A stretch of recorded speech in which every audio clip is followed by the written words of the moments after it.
Sharpe's Prey, Disc 7. "They are enthusiastic," an aide told the general. That only made Castanshoiled even more worried.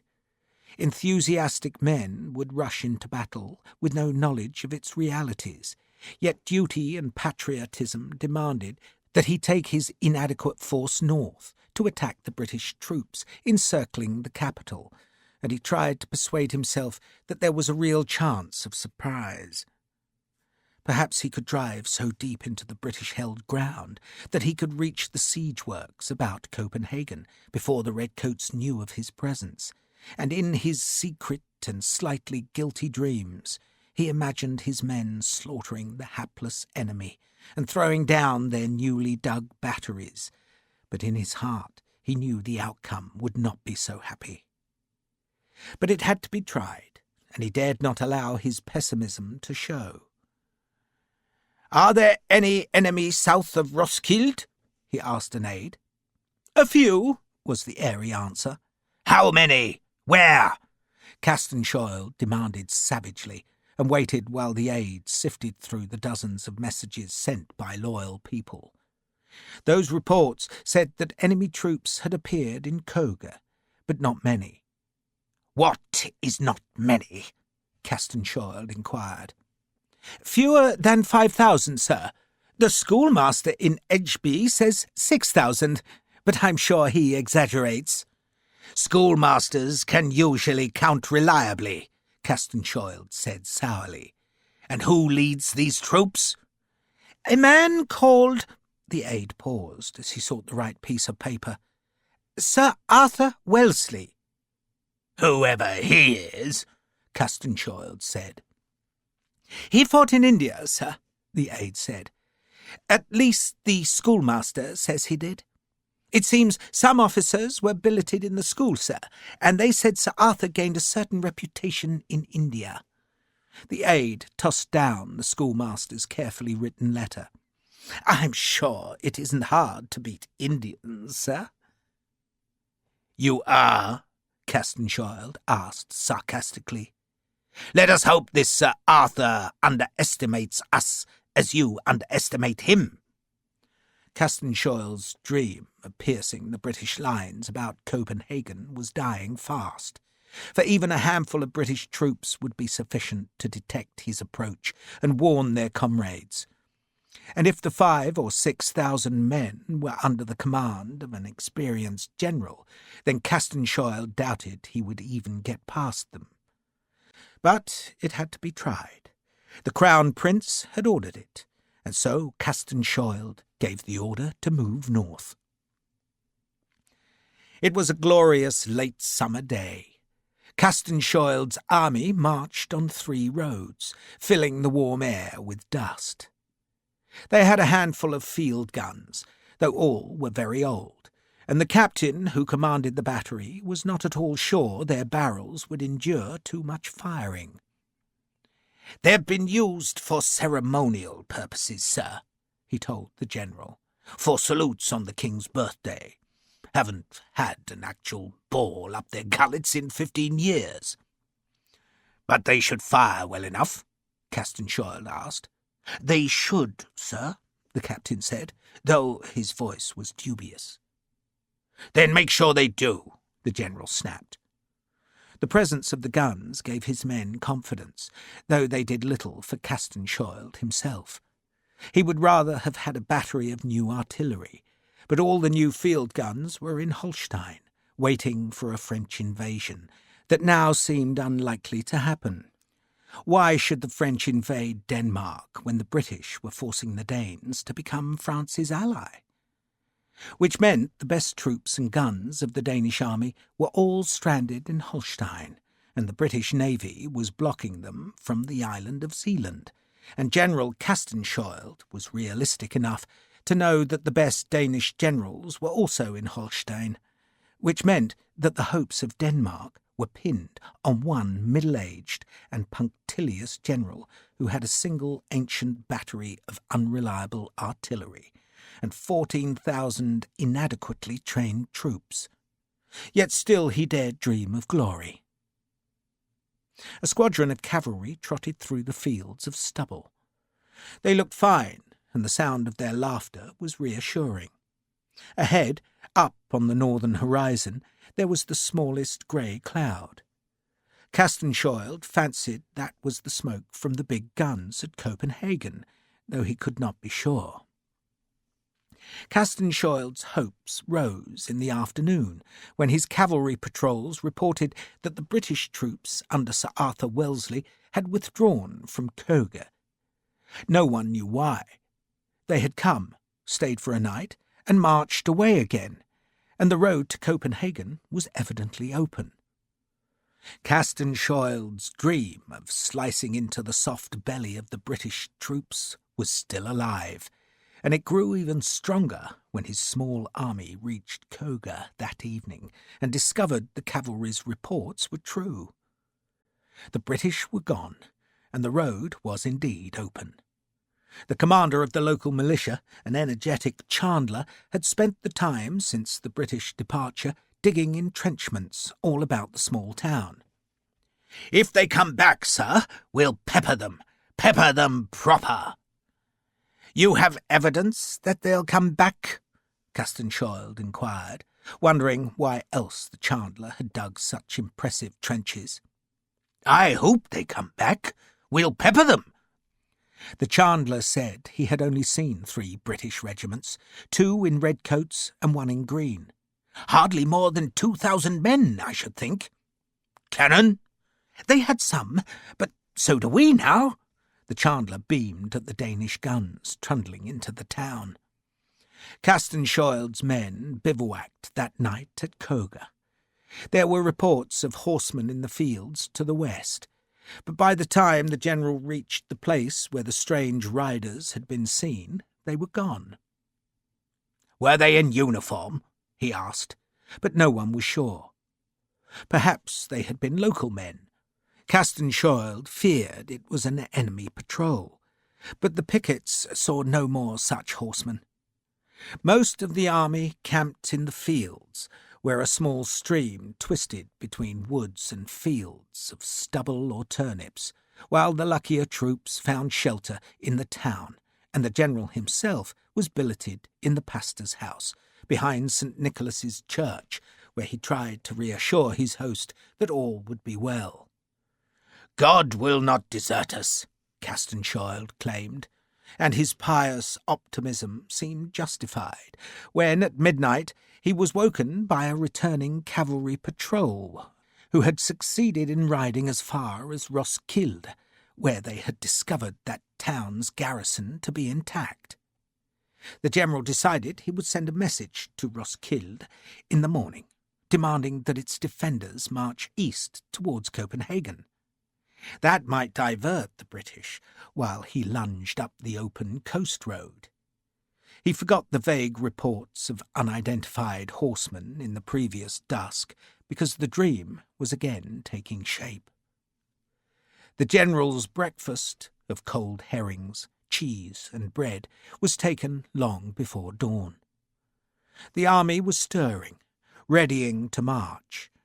One of the militia colonels came to the pastor's house with a gloomy report that his men had been issued with ammunition of the wrong calibre. "It will fit," the colonel reported, "but the balls rattle in the barrels. Too much windage, I think it's called."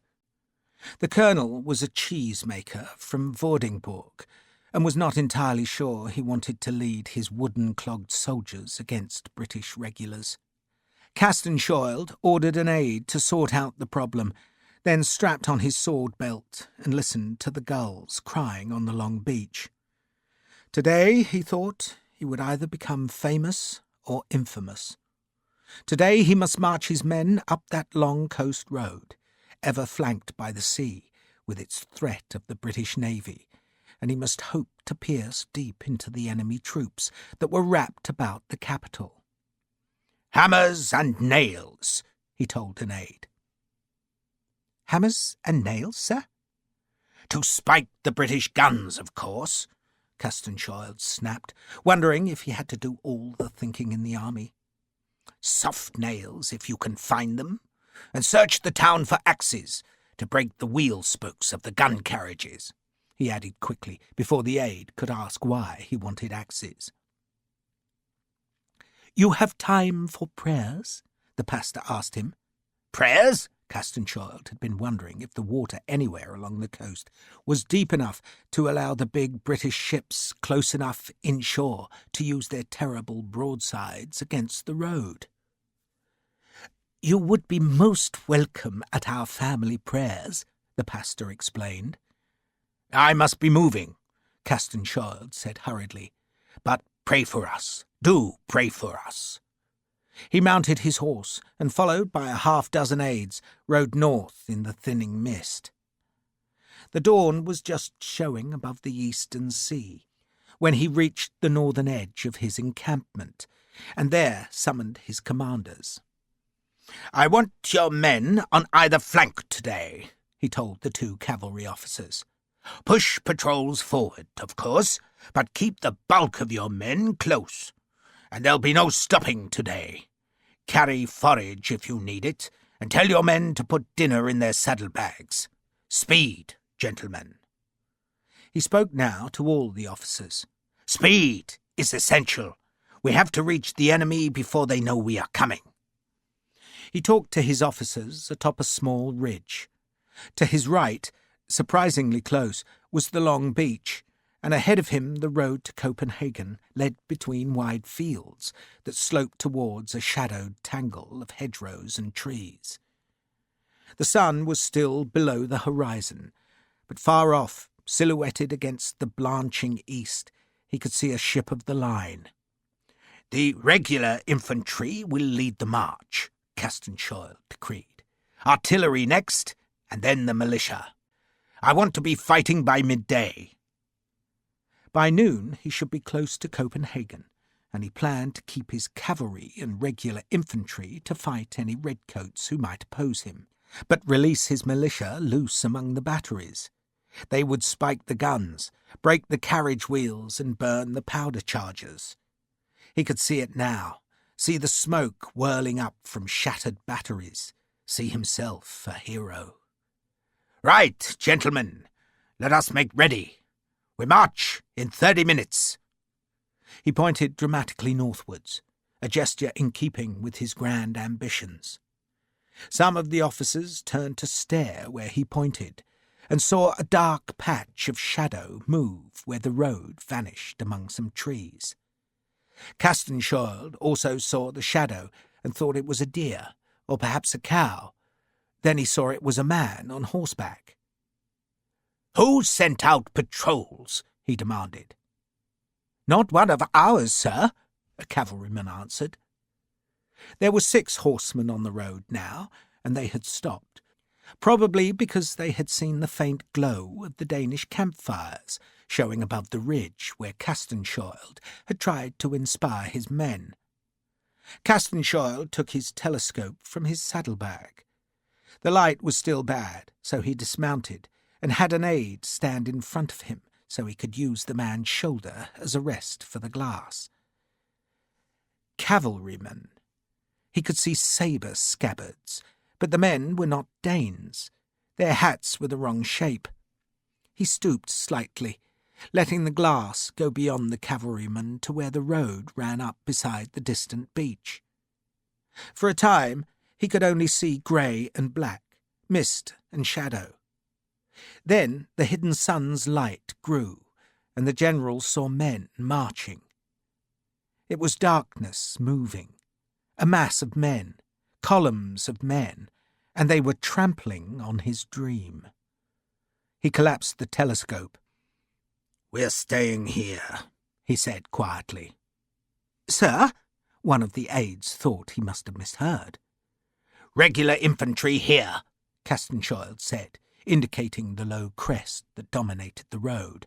"Dragoons on the beach, light dragoons to the left flank. The militia will form a reserve between here and the town. Artillery right here, on the road." He spoke decisively, knowing that any sign of uncertainty would destroy his men's morale.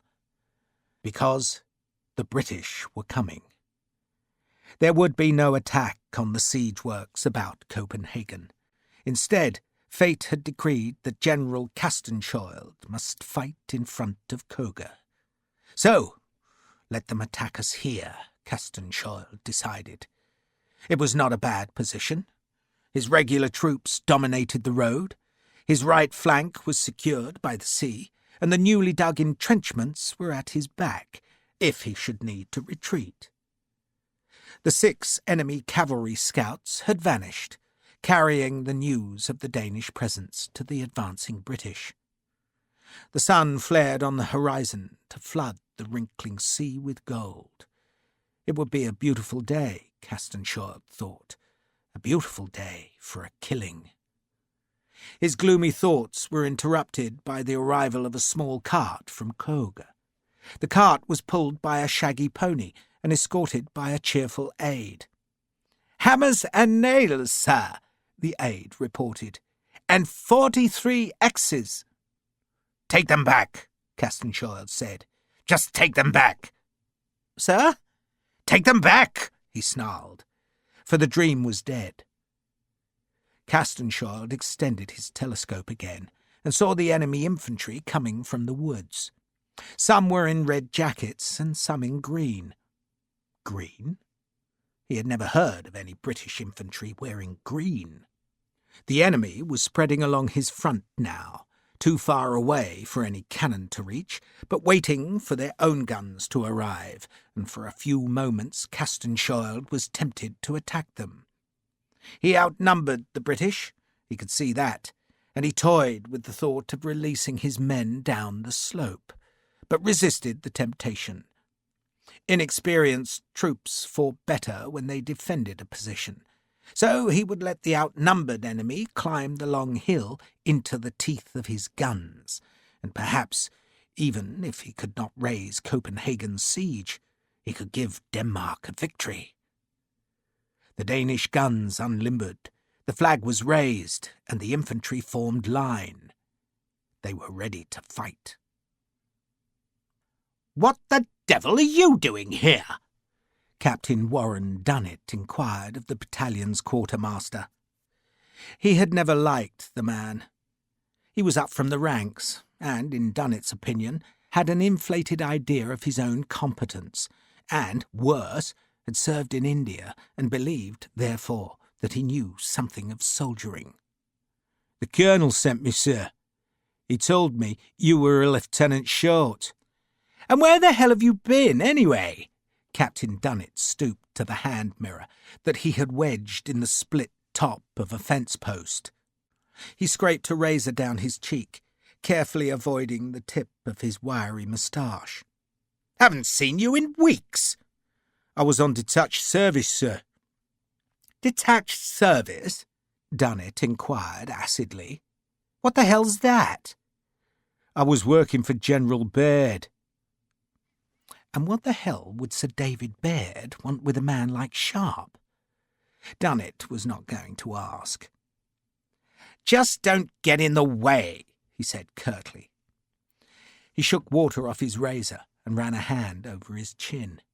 Bloody quartermaster, he thought. The riflemen chopped wood from a thicket and made small fires so they could brew their tea. The green jackets were spread along a series of hedgerows and fences that straggled either side of the coast road. Behind them, in fields where the harvest was stooked, 2 battalions of redcoats waited. Every now and then an officer from one of those 2 battalions would come to the riflemen's positions and stare up the shallow slope to where a Danish army was arrayed on the crest. The enemy flag, a white cross on a red field, stirred in the small wind that brought the smell of the sea. There were blue-coated cavalry on both Danish flanks, and a battery of field guns in their centre. Men made guesses about the enemy's strength, most reckoning there were 10,000 to 12,000 Danes on the hill, while the British numbered about 3,000, and most of the redcoats and green jackets were happy with those odds. "What are we waiting for?" a man grumbled. "We are waiting, Hawkins, because General Linsingen is marching about their flank," Captain Dunnet answered. That, at any rate, was the plan.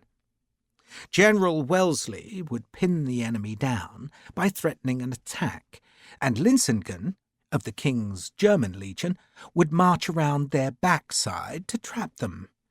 Except that a bridge had collapsed, and Linsingen's men were still 3 miles away on the wrong side of a stream, and no message had come, and thus no one knew that the plan had already broken down. A rumbling series of crashes announced the arrival of a battery of British 9-pounders that unlimbered on the road. "Fires out!" a gunner officer snapped at the men crouched about the small campfires. He was worried because he was about to stack powder bags beside his guns. "Bloody gunners," a rifleman complained. A captain of the 43rd, red-eyed and pale, begged a mug of tea from a group of riflemen. The 43 was a Welsh regiment that had trained with the Green Jackets at Shorncliffe Barracks, and the 2 battalions were friendly. "I shall give you boys some advice," the captain said. "Sir?"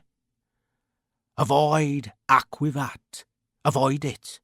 The devil brews it and the Danes drink it. God knows how. It looks like water." The rifleman grinned, and the captain flinched as a kilted piper from the 92nd began taming his instrument to produce a series of moans, yelps and squeals. "Oh, God!" the captain moaned. "Not that! Please, God! Not that!" Sharpe heard the pipes, and his mind flashed back to India, to a dusty field, swirling with men, horses and painted guns, where the Highlanders had ripped an enemy to ruin. "I don't know if that noise frightens the Danes," a voice behind him said, "but it terrifies me."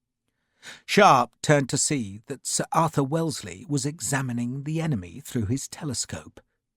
The general was on horseback, and had not been talking to Sharpe, but addressing 2 of his aides. Wellesley swept the glass left and right, then collapsed the tubes and found himself looking down at a rifle officer. A look of mingled surprise and embarrassment showed on his face. "Mr. Sharpe," he said flatly, unable to avoid acknowledging Sharpe's presence. "Sir?" "Still with us, I see." Sharpe said nothing. He had not seen the general in 3 years, not since India, and he did not detect the general's embarrassment, for he was too acutely aware of his disapproval. Grace had been a cousin of Wellesley's. True, she had been a very distant cousin, but her family's enmity had spread wide, and Sharpe was certain Sir Arthur must share it. "Enjoying the rifles, are you, Sharpe?" Wellesley asked. He was looking up the road as he spoke. "Yes, sir." "Thought you would," Wellesley said. "Thought you would. And we shall see how useful your new weapons are today, eh?" The general, like most officers in the British Army, had never seen the rifles in action. "Where the devil is Linsingen? Not even a damn message." He looked at the Danes through his glass. "Would you say they're readying to move?" He had asked his aides the question, and one of them said he thought he could see a baggage cart behind the enemy guns. "Then damn it," Wellesley said, "we'll manage without Linsingen. To your regiments, gentlemen." He was talking to the red-coated infantry officers who had gathered near the guns. "Good day, Sharpe." He turned his horse and spurred away. "Know him well, do you?" Captain Dunnet was jealous that the general had spoken to Sharpe and could not resist asking the question. "Yes," Sharpe said curtly. "Damn you," Dunnet thought, while Sharpe was thinking he did not really know the general at all. He had spoken to him often enough. He had saved his life once, and he had received the telescope as a reward for that favour, but he did not know him. There was something too cold and frightening about Sir Arthur, but Sharpe was still glad he was in charge today. He was good. Simple as that. Just plain good. "Stay on the right," Dunnett ordered him, "with Sergeant Filmer." "Yes, sir." Dunnett wanted to ask why Sharpe was carrying a rifle, but managed to resist the question. The man probably still thought he was in the ranks. Sharpe, as an officer, should not have carried a long arm, but he liked the Baker rifle, and so he had collected one from the regimental surgeon, who had a small armoury of weapons that belonged to his patients. The rifle was much less cumbersome than a musket, was far more accurate, and had a squat, brutal efficiency that appealed to Sharpe. Sergeant Filmer nodded a greeting to Sharpe. "Glad you're back, sir." "Captain Dunnett sent me to look after you." Filmer grinned. "Going to make us tea, sir, are you? Tuck us up in bed?" "Just going for a walk with you, Lofty. Straight up the hill." Fulmer glanced at the distant enemy. "Any good, are they?" "God knows. The militia aren't, but those look like regulars to me." "Find out soon enough," Filmer said. He was a very short man, and was thus known throughout the regiment as Lofty. He was also very competent. He scraped out the bowl of a clay pipe, then opened his pouch and offered Sharpe a scrap of honeycomb. "Fresh, sir. Found some hives in that last village." Sharpe sucked the honey. "They'll hang you if they catch you, Lofty." "Hung a couple of fellows yesterday, didn't they? Silly bastards got caught." He spat wax onto the grass. "Is it right there's a town over the skyline, sir?"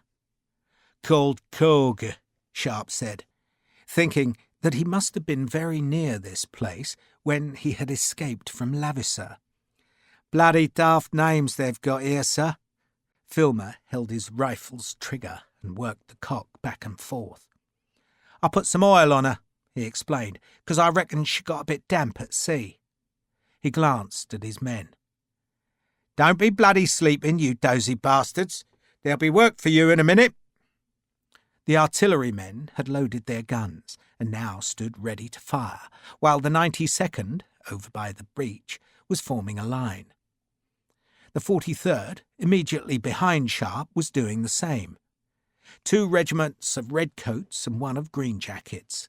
It was a small force, much smaller than the enemy, but Sharpe knew what these regular soldiers could do, and felt pity for the Danes. He gazed at their white cross on its red field. "We should not be doing this," he thought.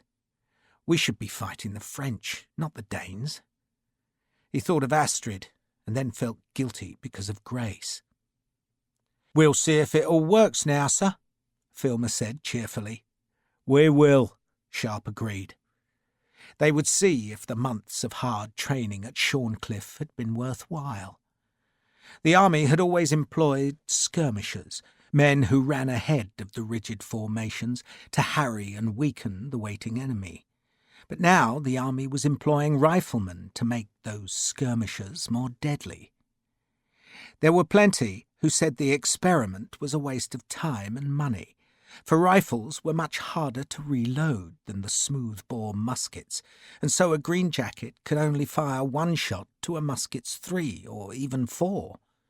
The sceptics claimed that the riflemen would be slaughtered while they recharged their expensive weapons, but those weapons could kill at 4 times the distance of a musket. It was accuracy against quantity. Both armies waited. 2 redcoat regiments were in line. The guns were laid, and the Danes were showing no sign of retreat. Captain Dunnett walked to the right of his line. "You know what to do, Lofty?" "Skin him alive, sir," Filmer said. "Keep your head," Dunnett called to the men. "Aim properly." He was about to add some more encouragements, but just then a shrill whistle sounded in short, urgent blasts. "Forward!" Dunnett shouted. The greenjackets were spread right across the British front, so that both battalions would have the benefit of their rifles. They walked forward, and Filmer's men kicked down a low fence that divided a meadow from a field dotted with stooped wheat. The light companies of the 43rd and 92nd advanced with the riflemen, a scatter of red coats among the green. The skirmishers stayed well clear of the road, for that was where the British guns would fire. Sharpe climbed the shallow slope and saw the Danish skirmishers double forward from their positions. These were regular soldiers, not militia, and their white crossbelts showed against pale blue coats. The Danes spread along the hillside, waiting for the British skirmishers to come within range. "Bloody boots," Sergeant Filmer said to Sharpe. The sole of the sergeant's right boot had just come loose and was flapping. "They were a bloody new pair too, sir. Bloody boots." A whistle blast checked the skirmishers. They had only advanced 100 paces, but now they knelt amongst the stooped wheat. They were far out of musket range, but well within a rifle's killing distance. Sharpe watched a Danish officer holding on to his hat as he ran down the slope. "They haven't got enough skirmishers," he said. Even if the British had not deployed rifles, still the enemy had sent too few men forward, which meant, perhaps, that they were relying on the efficiency of their battalion volleys, but only the British army trained with live ammunition, and Sharpe doubted that these Danish regulars could match the redcoats shot for shot. Poor bastards, he thought. "We'll skin 'em alive, sir." Filmer tore the sole clean off his boot and pushed it into a pocket. He looked up the slope, then cocked his rifle. "Skin 'em alive." The British guns fired. It had been as though both armies had been holding their breath. Now the smoke jetted and swelled above the road as the round shots screamed up the hill. The gunners were already sponging out the barrels as Sharpe saw a scrap of black turf arcing through the sky close to the Danish flag, then heard the whistle blasts again. "Right, lads," Fulmer shouted. "Put the bastards down!" The greenjackets took the Danes by surprise. The enemy's skirmishers had been waiting for the British to advance into range, but suddenly the bullets were whistling about them and men were being plucked backwards. "Aim for the officers," Filmer shouted, "and don't be hurried. Aim proper." The riflemen knew exactly what to do. They fought in pairs.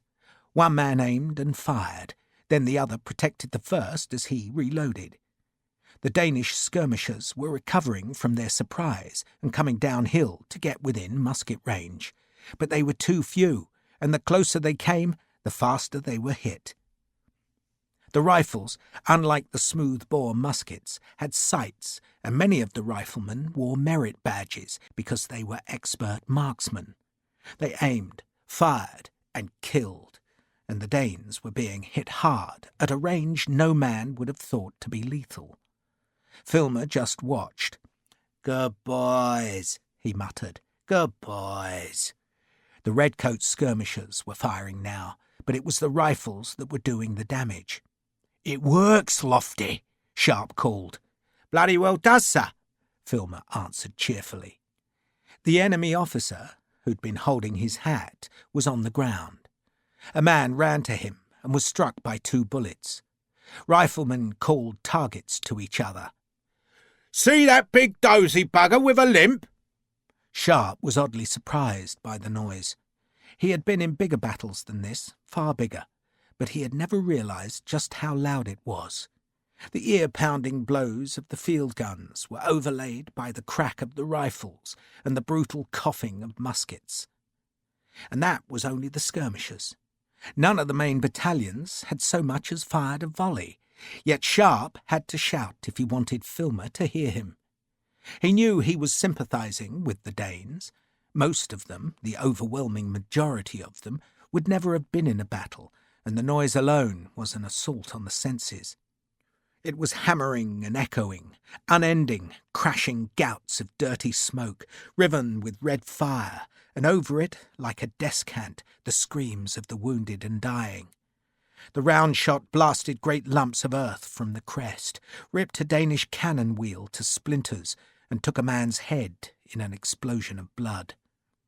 The rifles were pressing forward, going from stook to stook, Little fires left by wadding burnt in the stubble. The redcoat skirmishers were adding their fire, but it was not needed.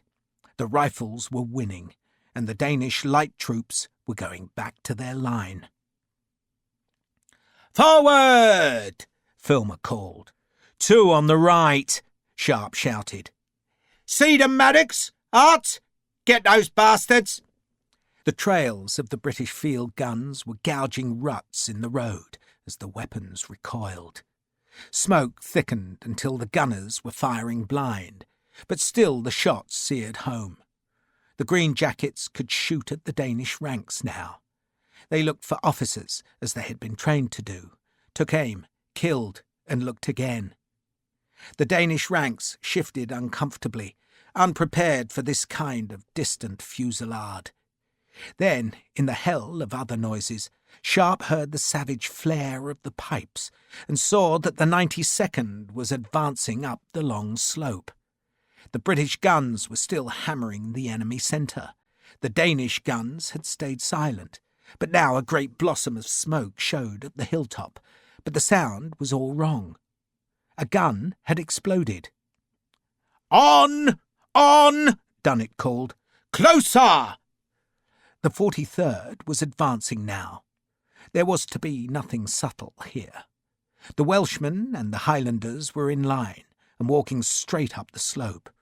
They would march till they were in musket range, then loose a volley and fix bayonets. "Keep killing them!" Dunnet shouted. "Keep killing! I want their officers dead!" A riderless horse galloped along the front of the blue-coated Danish troops. Men were being thrown back from the enemy ranks by rifle bullets, and the file closers were pushing men to fill the gaps. The rifles were working. God, Sharpe thought, but it was murder.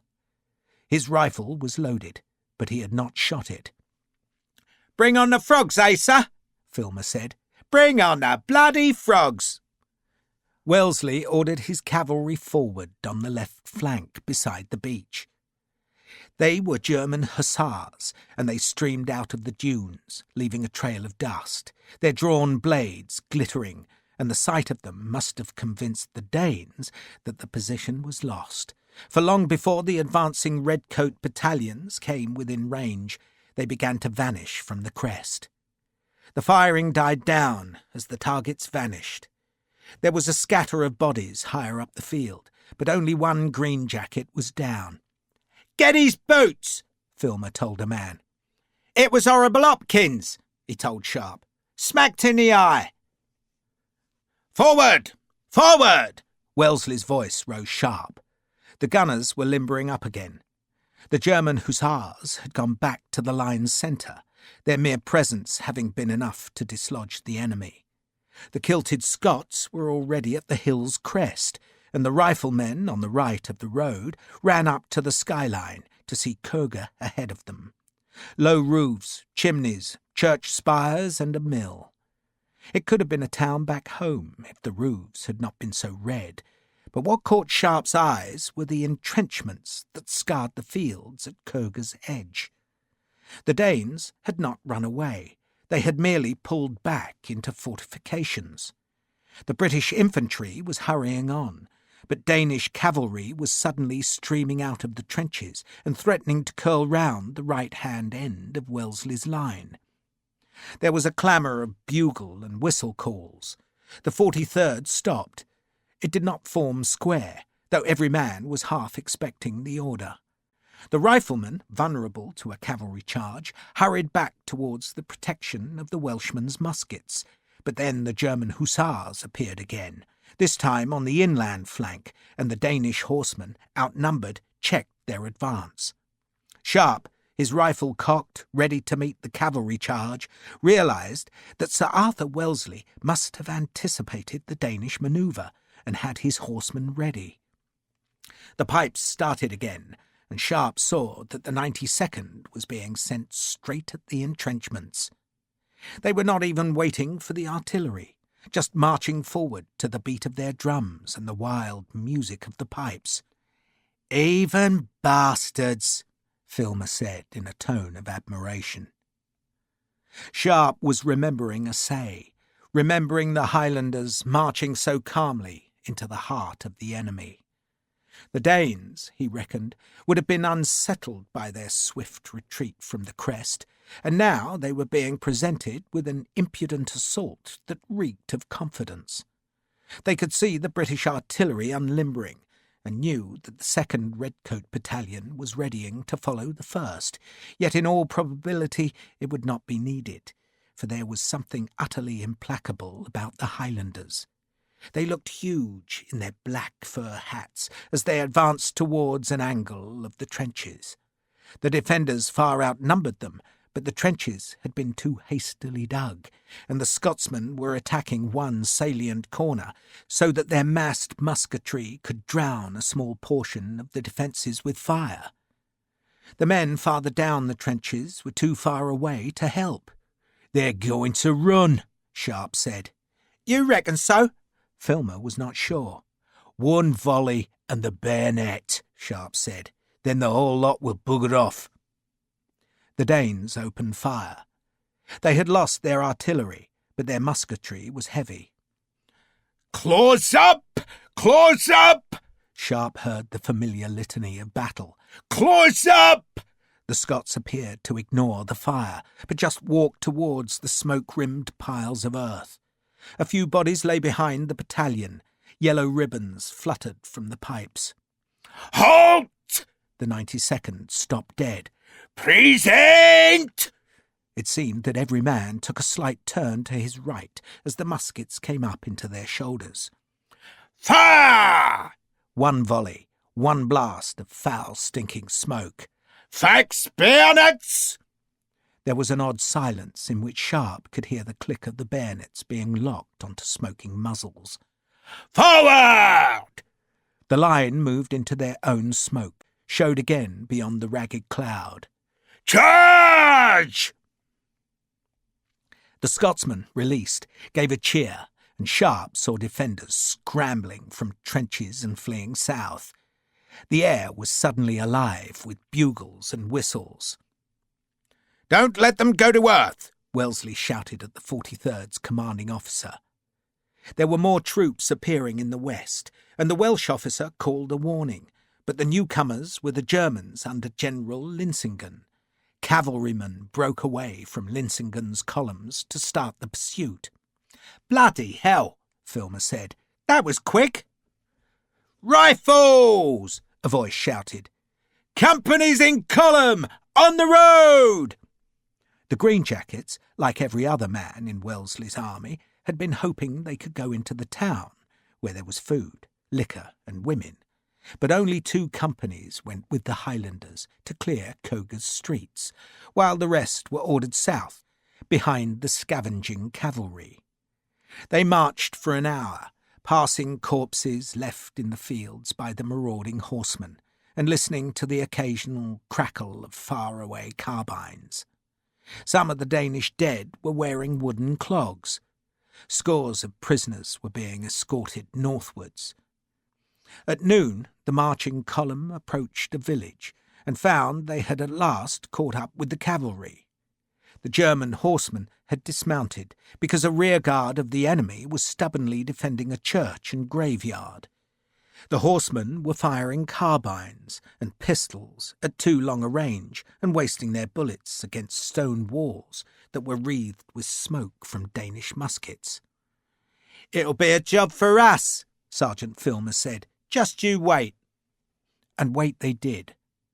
The battalion's senior officers wanted to gauge how many of the enemy were in the small village, and that took time. The riflemen lay in a field, smoking pipes or sleeping. Sharpe walked up and down. Every once in a while a musket would fire from the church or from one of the nearby houses, but the cavalry had pulled back out of range, and the balls whistled uselessly overhead. Most incongruous of all was a group of civilian horsemen who were evidently watching the whole confrontation from a safe distance. They looked like the local gentry come to see a battle, though for much of the early afternoon they saw nothing. But then Sir Arthur Wellesley and his staff arrived, and there was a flurry of shouts, whistle blasts and sergeants' curses. "Told you it would be our job," Filmer said. He squinted at the church. "Why can't they just bugger off? Silly bastards have lost, haven't they?" The green jackets spread into a skirmish line, then advanced until they were 100 paces from the makeshift fortress. "Fire!" Dunnett shouted as his company and the rifle bullets cracked on stone. Sharpe watched the church, the closest cottages and graveyard wall, and could see no answering musket smoke. Dunnett must have seen the same. "2 company! Forward! Forward!" Dunnett shouted and led his men to the churchyard wall, paused a second, then vaulted over. The riflemen followed, conscious that they were being watched by the civilian horsemen and by General Wellesley. Men crouched behind the gravestones, but it seemed the Danes had left. "Got Bald waiting for us," Filmer said. "Into the street!" Dunnett called. The other companies were wrapping round the village, while the cavalry, mounted again, was following. Sharpe walked round the side of the church to find himself in a small, neat village. A score of men were at the far end of the street, running away. "Encourage them!" Dunnett shouted, and some of his riflemen ran to the centre of the street, knelt and fired a farewell volley at the fugitives. Sergeant Filmer took out his pipe. "Got blisters on me heel," he said to Sharpe. "It's Hopkins' boots, see? They don't fit." He pushed tobacco into the clay bowl. "Kept their heads, the lads, didn't they? Did bloody well. They—" He never finished the sentence, but just pitched hard forward onto the dusty road, where blood splashed on the broken white clay of his pipe. The shot had come from behind. Sharpe turned and saw smoke drifting from an opening in the church tower. A bell hung in the shadows. "Don't just stand gaping!" Dunnett snarled at him. The captain, like the rest of his company, had taken shelter between the cottages. Then a man showed in the tower, outlined against the bell. He raised a musket as Sharpe raised the rifle. Filmer had been shot in the back, and Sharpe felt nothing as he squeezed the trigger. The bullet clanged against the bell, but it had gone clean through the man first. The musket dropped, clattering onto the roof of the church porch. Then the body fell to thump onto red tiles and slide down into the graveyard. "You said something, Captain?" Sharpe asked as he fished a new cartridge from his pouch. Dunnett walked away. Sharpe finished loading the rifle, then walked to the end of the street where a horse trough stood. He bent and drank. He splashed water on his face, then slung the rifle on his shoulder and stared southwards. The ground fell gently away. Off to his left, the sun winked a myriad reflections from the sea, where a British warship's sails were heaped white. Sharpe wondered if it was the Pucelle with his old friends aboard. Ahead of him, the cavalry herded the fugitives, while to the right, about half a mile away in a small valley that was shaded by heavy trees, was a house that struck him as utterly beautiful. It was large, but not grand, low and wide, white-painted with big windows facing a carriage drive, a lake and a garden. Dark bushes had been trimmed into neat squares and cones. It looked comfortable and friendly, and for some reason Sharpe thought of Grace and felt the tears prick his eyes. An old man came from the nearest cottage. He looked nervously at the green jackets, then decided they meant no harm, and so walked to Sharpe's side. He looked up into the rifleman's face, nodded a greeting, then gazed at the house. "Weigard," he said proudly. The name took a moment to register. Then Sharpe looked at the old man. "This is her Folge?"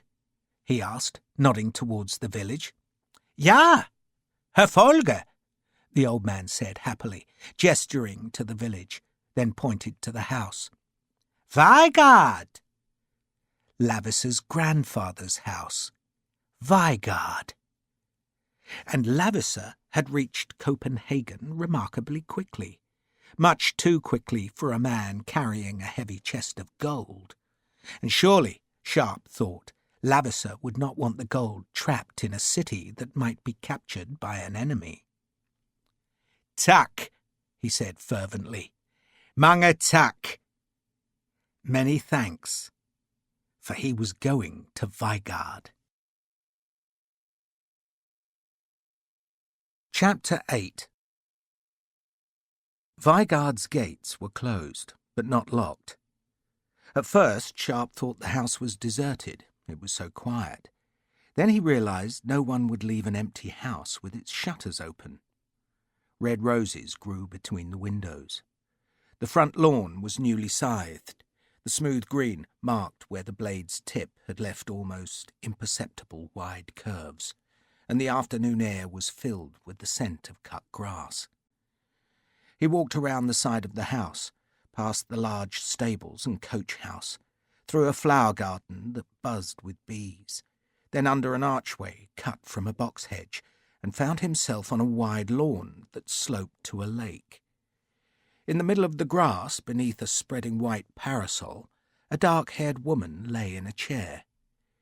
She wore a white dress, a straw hat decorated with a white ribbon, sat with a discarded newspaper, a handbell and a work basket on a small wicker table.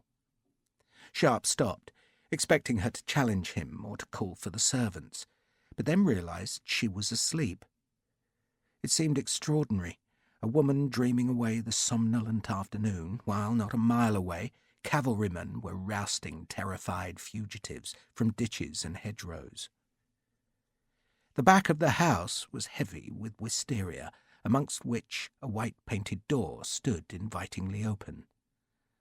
A basket of pears and crab-apples lay on the threshold. Sharpe stepped over it into the cool of a long stone-flagged corridor hung with pictures of churches and castles. A rack held a dozen walking sticks and 2 umbrellas. A dog was sleeping in an alcove. It woke as Sharpe passed, but instead of barking, it just thumped its tail on the floor. He opened a door at random and found himself in a long, elegantly furnished parlour, with a white marble chimney breast that made him shudder as he remembered his ordeal in Skovgard's flues. The room's windows overlooked the sleeping woman, and Sharpe stood between the thick curtains and wondered who she was. Lavissa's cousin? She was much too young to be his grandmother. She seemed to have an incongruous musket propped beside her chair. Then Sharpe saw it was a pair of crutches. The newspaper on the wicker table, weighted down by the work basket, stirred in the wind. So where would Lavissa put his gold? Not in this room, with its well-stuffed chairs, thick rugs, and gilt-framed portraits. Sharpe went into the main hall. A curving white staircase lay to his right, and beyond it an open door. He peered through the door and found a small parlour that had been turned into a bedroom. Presumably the woman on crutches could not climb the stairs, and so a bed had been placed under the window. Books were piled on the white-painted window seat, while newspapers lay across the bed, and on a heavy leather valise that was overflowing with discarded petticoats. There were initials gilded on the valise's lid. M.L.V. He wondered if the L stood for Lavissa, then dismissed the idea, and just then the name Visser came to him. Lavissa, Visser, Madame Visser. And in Skovgard's house his last pistol ball had struck someone, provoking a yelp of pain and leaving blood on the floor. The woman in the garden had crutches. He looked through the valise and found nothing with a name on it. He opened the books, but none was inscribed with an owner's name, though all, he thought, were in French. He went back to the big parlour and stared through the window at the sleeping woman. She was Lavissa's accomplice. She was French.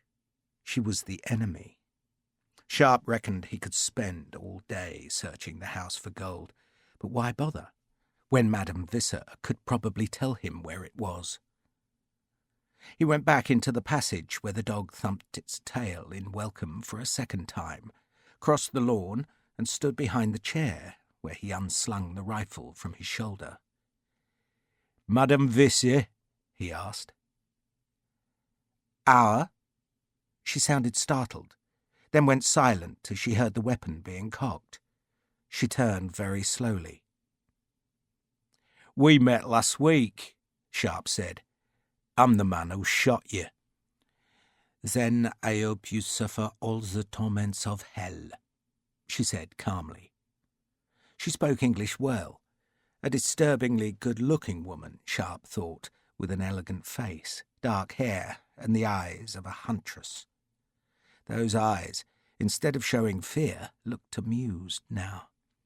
Her white dress had delicate lace at its neckline and hems, and looked so feminine that Sharpe had to remind himself of Ollie Skovgaard's verdict on this woman. Merciless, he had said. "So what do you want?" she asked. "Where is Lavish's gold?" She laughed. Not a pretend laugh, but genuine laughter. "Lieutenant Sharpe, isn't it?" "Major Lavisser told me your name, Sharpe. Not very appropriate, is it?" She looked him up and down. "So, were you fighting up the hill?" "Wasn't much of a fight." "I can't imagine it was. Proper troops against farm boys. What does one expect? But my husband will be very disappointed. He and his friends rode up to watch. Did you see them? Perhaps you shot 2 gentlemen on horseback while you were culling the peasantry." She was still twisted awkwardly in the chair. "Why don't you stand in front of me," she suggested, "where I can see your face properly?" Sharpe moved, keeping the rifle pointed at her. Madame Visser still seemed amused rather than frightened by the weapon's threat. "Did you really come to find the gold? Major Lavisser probably took it with him, and if that's all you came for, then you might as well go away again." "I think it's here," Sharpe said. "Then you are a fool," she said, and reached out for the small handbell on the wicker table. She picked it up, but did not ring it. "So what are you going to do, fool? Shoot me?" "I did once. Why not again?" "I don't think you will," she said, then rang the bell vigorously. "There," she exclaimed. "I'm still alive." Sharpe found her good looks unsettling. He lowered the rifle's muzzle. "Where did I shoot you?" "In the leg," she said. "You have given me a scar on the thigh, and I think I hate you." "Should have been in your head," Sharpe said. "But the wound does well," she went on. "Thank you for asking." She turned as a sleepy-eyed servant girl came from the house. She spoke to the girl in Danish, and the maid curtsied and then ran back indoors. "I've sent for help," Madame Visser said. "So, if you have any sense, you'll leave now." She was right, Sharpe thought. He should leave. But the gold was a lure, and finding it would be a sweet revenge on Lavisser. "I'm looking for the bastard's gold," he told her, "and you can send for all the servants you want." He used the rifle's muzzle to open the work basket that weighted the paper. "You think I keep 1,000 guineas in there?" Madame Visser asked with amusement.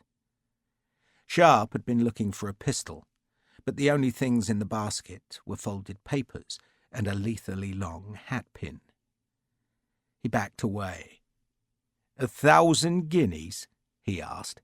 "What about the other 42,000? For the first time since he had woken her, Madame Visser looked discomfited. 42,000?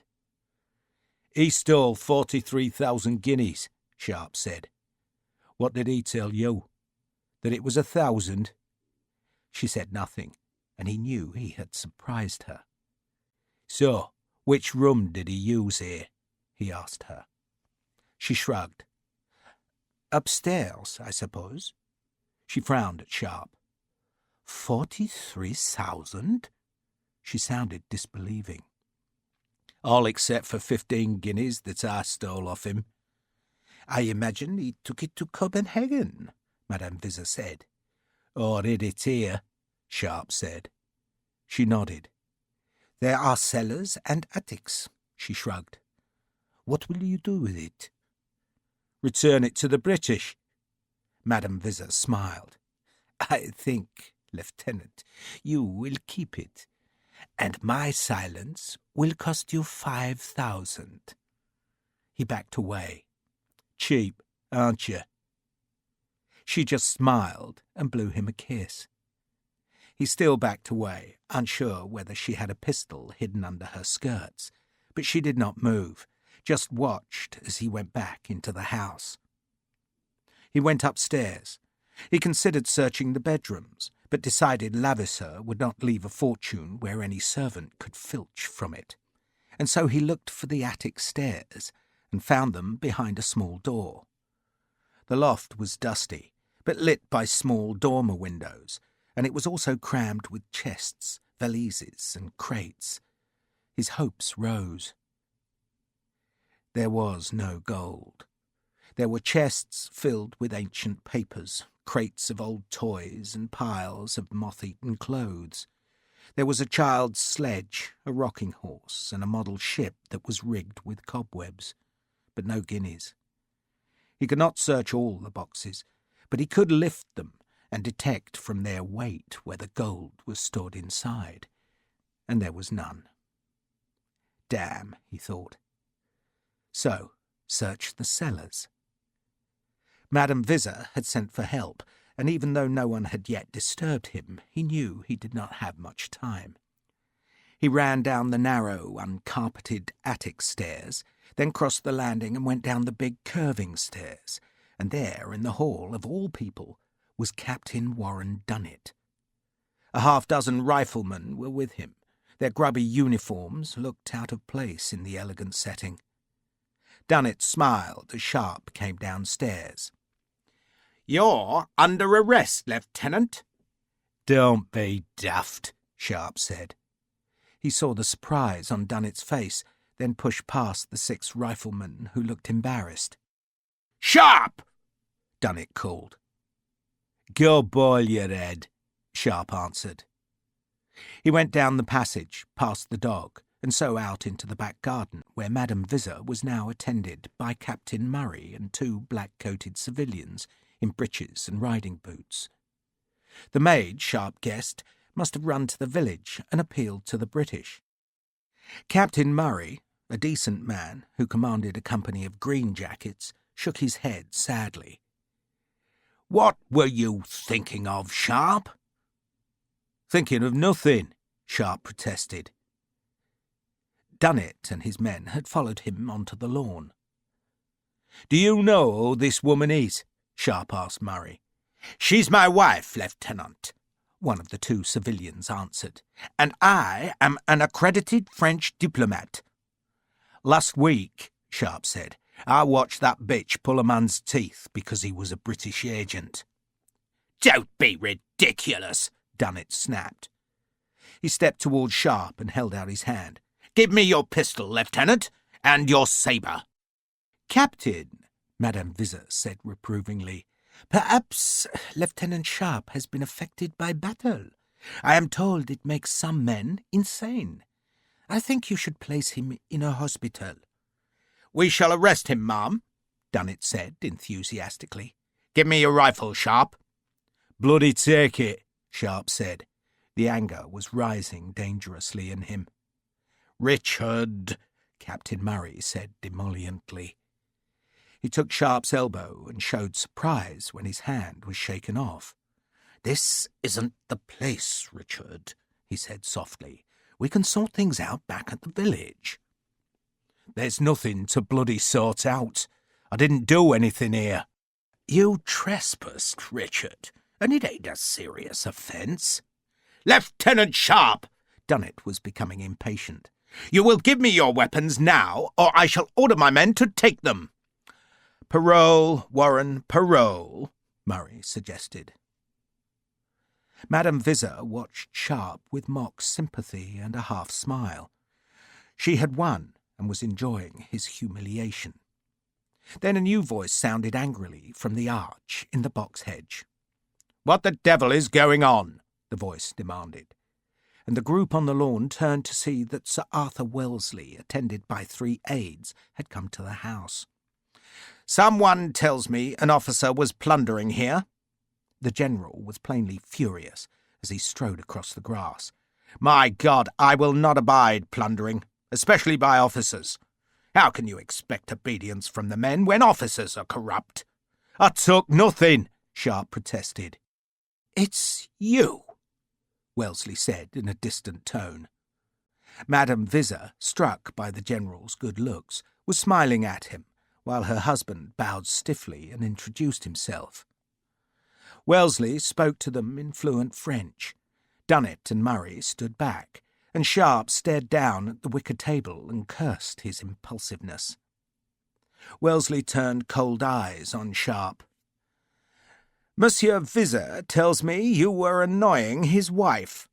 "I put a bullet through her leg, sir," Sharpe said, "if that's what he means." "You did what?" Wellesley snapped. "Last week, sir, in Copenhagen. She was pulling a man's teeth at the time, and he was one of our agents." Wellesley stared at him. Madame Visor chuckled. "He's mad, sir," Captain Dunnett said.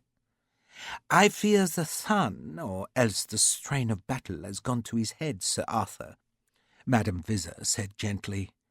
"I hurt my leg falling from a horse. Otherwise, I would have ridden with my husband to witness your great victory. Instead, I stayed here, and Lieutenant Sharpe threatened me with a rifle, then said he would search the house for gold." She shrugged. "It is sad, I think, but perhaps you do not pay your officers properly?" "Is that true, Sharpe?" Wellesley's voice was as cold as Sharpe had ever heard it. "Of course it isn't true, sir," Sharpe said. He was not looking at Sir Arthur, but at the work-basket. A hat-pin, he thought. She had a hat-pin in the work-basket. My God, it was a wild chance, but perhaps the only one he had. Sir Arthur, confronted with an attractive woman, was talking to her in French, and doubtless believing everything she said, and in a moment he would confirm Dunnett's order to have Sharpe arrested, and so, while the general was distracted, Sharpe stooped and pulled the newspaper from beneath the work-basket. It was a copy of the Berlinske Tidende. Nothing strange about that, but Madame Visor still made an ineffectual lunge to grab it back from him. Wellesley frowned. "What the devil?" he began, then watched as Sharpe unfolded the paper and held it up to the sun. Tiny dots of light sparked on the page. Monsieur Visor and the other civilian stepped back, as if to suggest they had nothing to do with whatever happened next, and Sharpe just gazed at the pricks of sunlight and felt a great surge of relief. He was safe. "Sir?" he said. Wellesley came and stood beside him.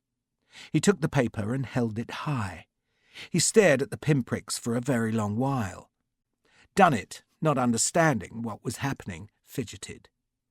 Madame Visor sat still, saying nothing. The general still examined the tiny dots of light. "I'm told, sir," Sharpe said, "that each pinprick beneath a letter is—" "I know how the system works, thank you, Sharpe," Wellesley said coldly. He read off each letter to decipher the hidden message, then finally lowered the newspaper. "You were employed on some obscure business for Sir David Baird, am I right?" "Yes, sir." "And Lord Pumphrey was entangled in the affair, yes?" "Yes, sir." "He woke me in London to ask my opinion of you, Sharpe. "He did, sir." Sharpe could not hide his surprise. "The message is in French, Sharpe," the general said, carefully folding the paper. "And so far as I can see, it instructs their agents in the city to obey the Crown Prince's instructions to burn the fleet. I imagine General Cathcart will be interested." Wellesley thrust the folded paper back to Sharpe. "Take it to him, Sharpe. It looks as if your business is unfinished. Can you still sit on a horse?" "Yes, sir." "You never did it well. Let us pray you have learned better." He turned to one of his aides. "You will arrange for Lieutenant Sharpe to go north now, right now. Madam, you are a diplomat, so I must leave you inviolate." "Such a pity," Madame Visser said, clearly entranced by Sir Arthur. Captain Dunnet seethed. Murray smiled, and Madame Visser just shook her head at Sharpe, who blew her a kiss, then rode north. This ends Disc 7. Sharpe's Prey, Disc 8. The dinner was held in one of the big houses in Copenhagen's suburbs, a house very similar to the one where Skovgaard had lost his 2 teeth.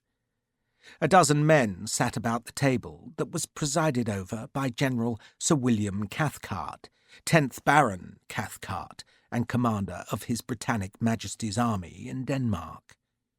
He was a heavy-set and gloomy man with a perpetual look of worry that was being exacerbated by the thin, intense man sitting to his right.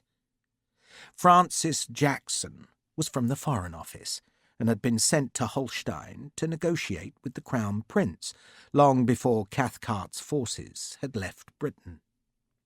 The Danes had refused Jackson's demands, and now he had come to Copenhagen to insist that Cathcart bombard the city. "I don't like the notion," Cathcart grumbled. "You don't have to like it," Jackson said. He peered at the lamb and turnips on his plate, as if trying to work out precisely what he had been served. "We must just do it." "And swiftly," Lord Pumphrey supported Jackson. The small, bird-like Pumphrey was seated to Cathcart's left, thus completing the Foreign Office's encirclement of the general. His lordship had chosen a white coat, edged with gold braid, that gave him a vaguely military look, though it was spoiled by the beauty spot that had been fixed to his cheek again. "The weather will become our enemy soon," he said. "Is that not true, Chase?" Captain Joel Chase of the Royal Navy, seated at the table's far end, nodded. "The Baltic becomes very adverse in late autumn, my lord," Chase answered in his rich Devonshire accent. "Fogs, gales, all the usual nuisances." Chase had been invited ashore to dine with Cathcart, a courtesy that was extended every night to some naval officer, and he had brought his first lieutenant, Peel, who had drunk too much and was now fast asleep in his chair. Chase, who had taken care to sit beside Sharpe, now leaned towards the rifleman. "What do you think, Richard?" "We shouldn't do it," Sharpe said. He was sitting far enough from Cathcart for his comment to go unheard. "We will, though," Chase said softly. The tall, fair-haired naval captain commanded the Pucelle, the ship on which Sharpe had served at Trafalgar, and he had greeted Sharpe with obvious delight. "My dear Richard, how good to see you! And I am so very sorry." The 2 men had not met since Grace's death, and it had been aboard Chase's ship that Grace and Sharpe had loved so passionately. "I did right," Chase had told Sharpe, "but the letter was returned." "Lost the house," Sharpe said bleakly. "Hard, Richard, hard." "How are things on the Pucelle, sir?" "We struggle by, Richard, struggle by. Let me think. Who will you recall? Hopper's still my boatswain. Clouter thrives with a few fingers missing, And young Collier has his lieutenant's exams next month. He ought to pass, so long as he doesn't confuse his trigonometry. What's that? Tedious stuff that you forget the day after the lieutenant's exam, Chase said. He had insisted on sitting next to the rifleman, even though seniority should have placed him much closer to Lord Cathcart. The man's a bore, he told Sharpe. Cautious and boring. He's as bad as the Admiral. No, not quite. Gambier's a Bible thumper. Keeps asking if I've been washed in the blood of the Lamb. And have you? Bathed, sluiced, washed, drenched and soaked, Sharpe, reeking of blood. Chase had smiled. Now he listened to the conversation at the table's far end, before leaning close to Sharpe again. The truth is, Richard, they don't want to assault the city because it's too well walled. So we'll unleash the mortars. Not much choice. It's either that, or have you fellows assault the breach. There are women and children inside, Sharpe protested too loudly. Lord Pumphrey, who had been responsible for bringing Sharpe to the dinner, overheard the comment. There are women, children, and ships, Sharpe. Ships. Aye, but will there be any ships? Chase asked. There had better bloody be ships, Sir David Baird growled. Cathcart ignored Baird, staring instead at Chase, whose question had raised alarm around the table. Jackson, the senior diplomat, pushed a gristly scrap of lamb to one side of his plate. The Danes, he said, will surely be reluctant to burn their fleet. They'll wait till the very last minute, will they not? Last minute or not, Chase said energetically, they'll still burn it, and ships burn fast. Remember the Achille, Richard? The Achille? Pumphrey asked. French 74, my lord, burnt at Trafalgar.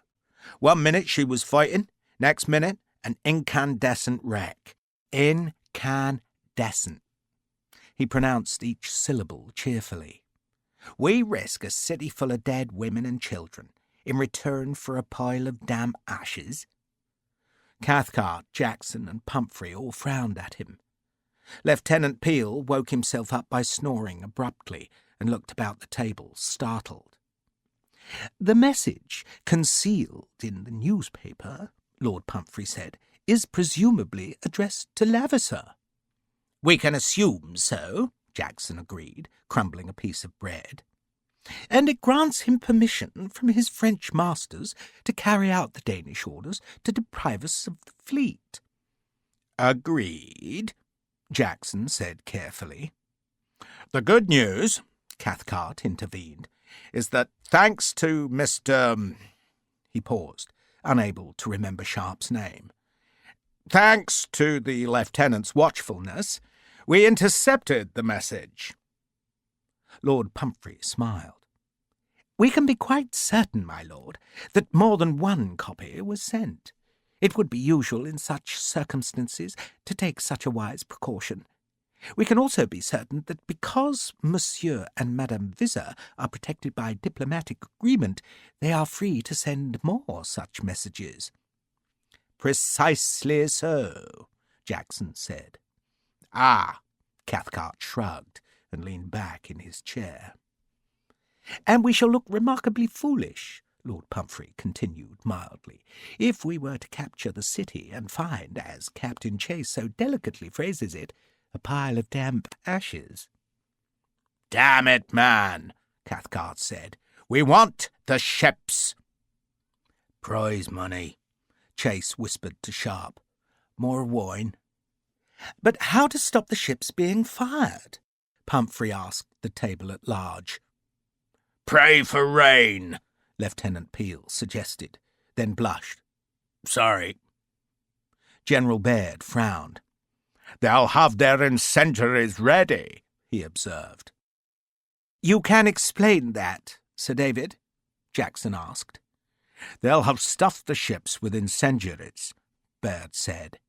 Canvas bales filled with saltpetre, mealed powder, sulphur, resin and oil. Baird listed the ingredients with an indecent relish. "And once the fuses are lit, those boats will be pure flames in 3 minutes.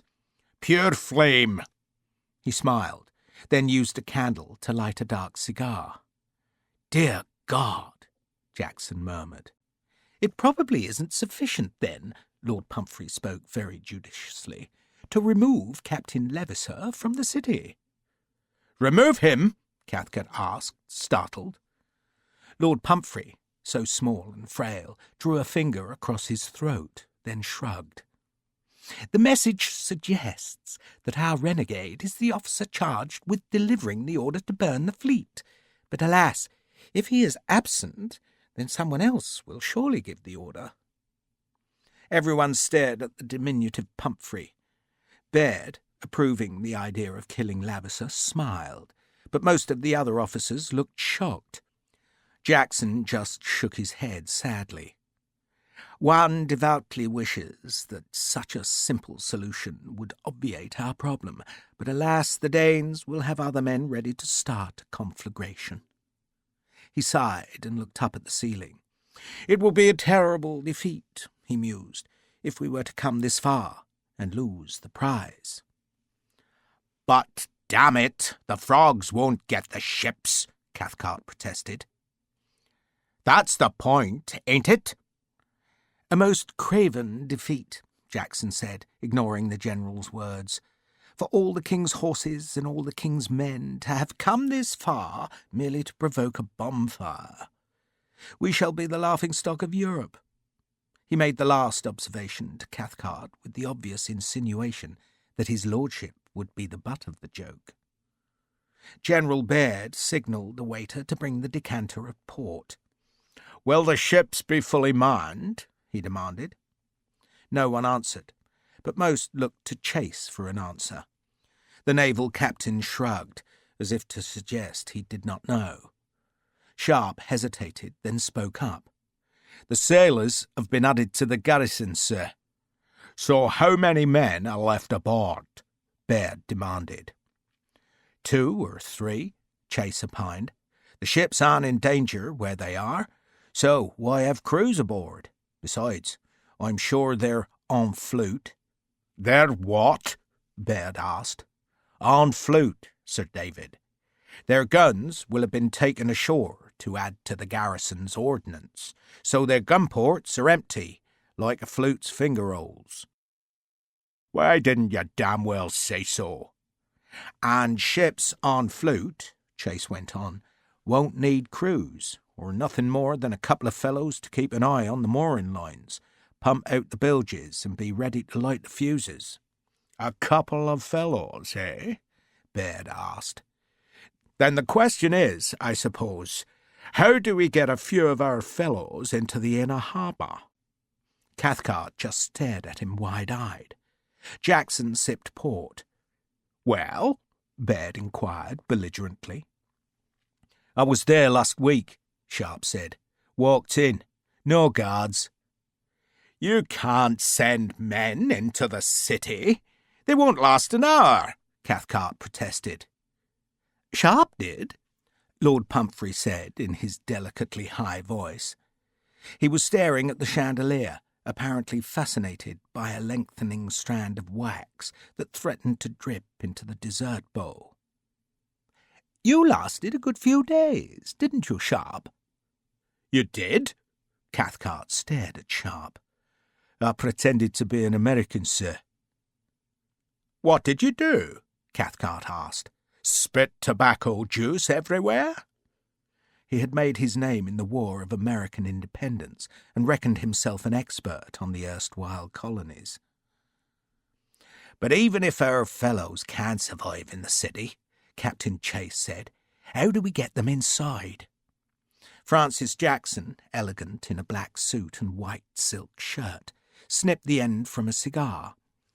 "How do the Danes infiltrate their messengers into the city?" "Small boats, close inshore, dark nights," Chase said shortly. "There's a small jetty," Sharpe said diffidently. "A small wooden pier by the citadel where people go to fish. It's very close to the fort. Too close, maybe. And right under the guns of the Sixtus battery, one of Cathcart's aides observed. But a dark night?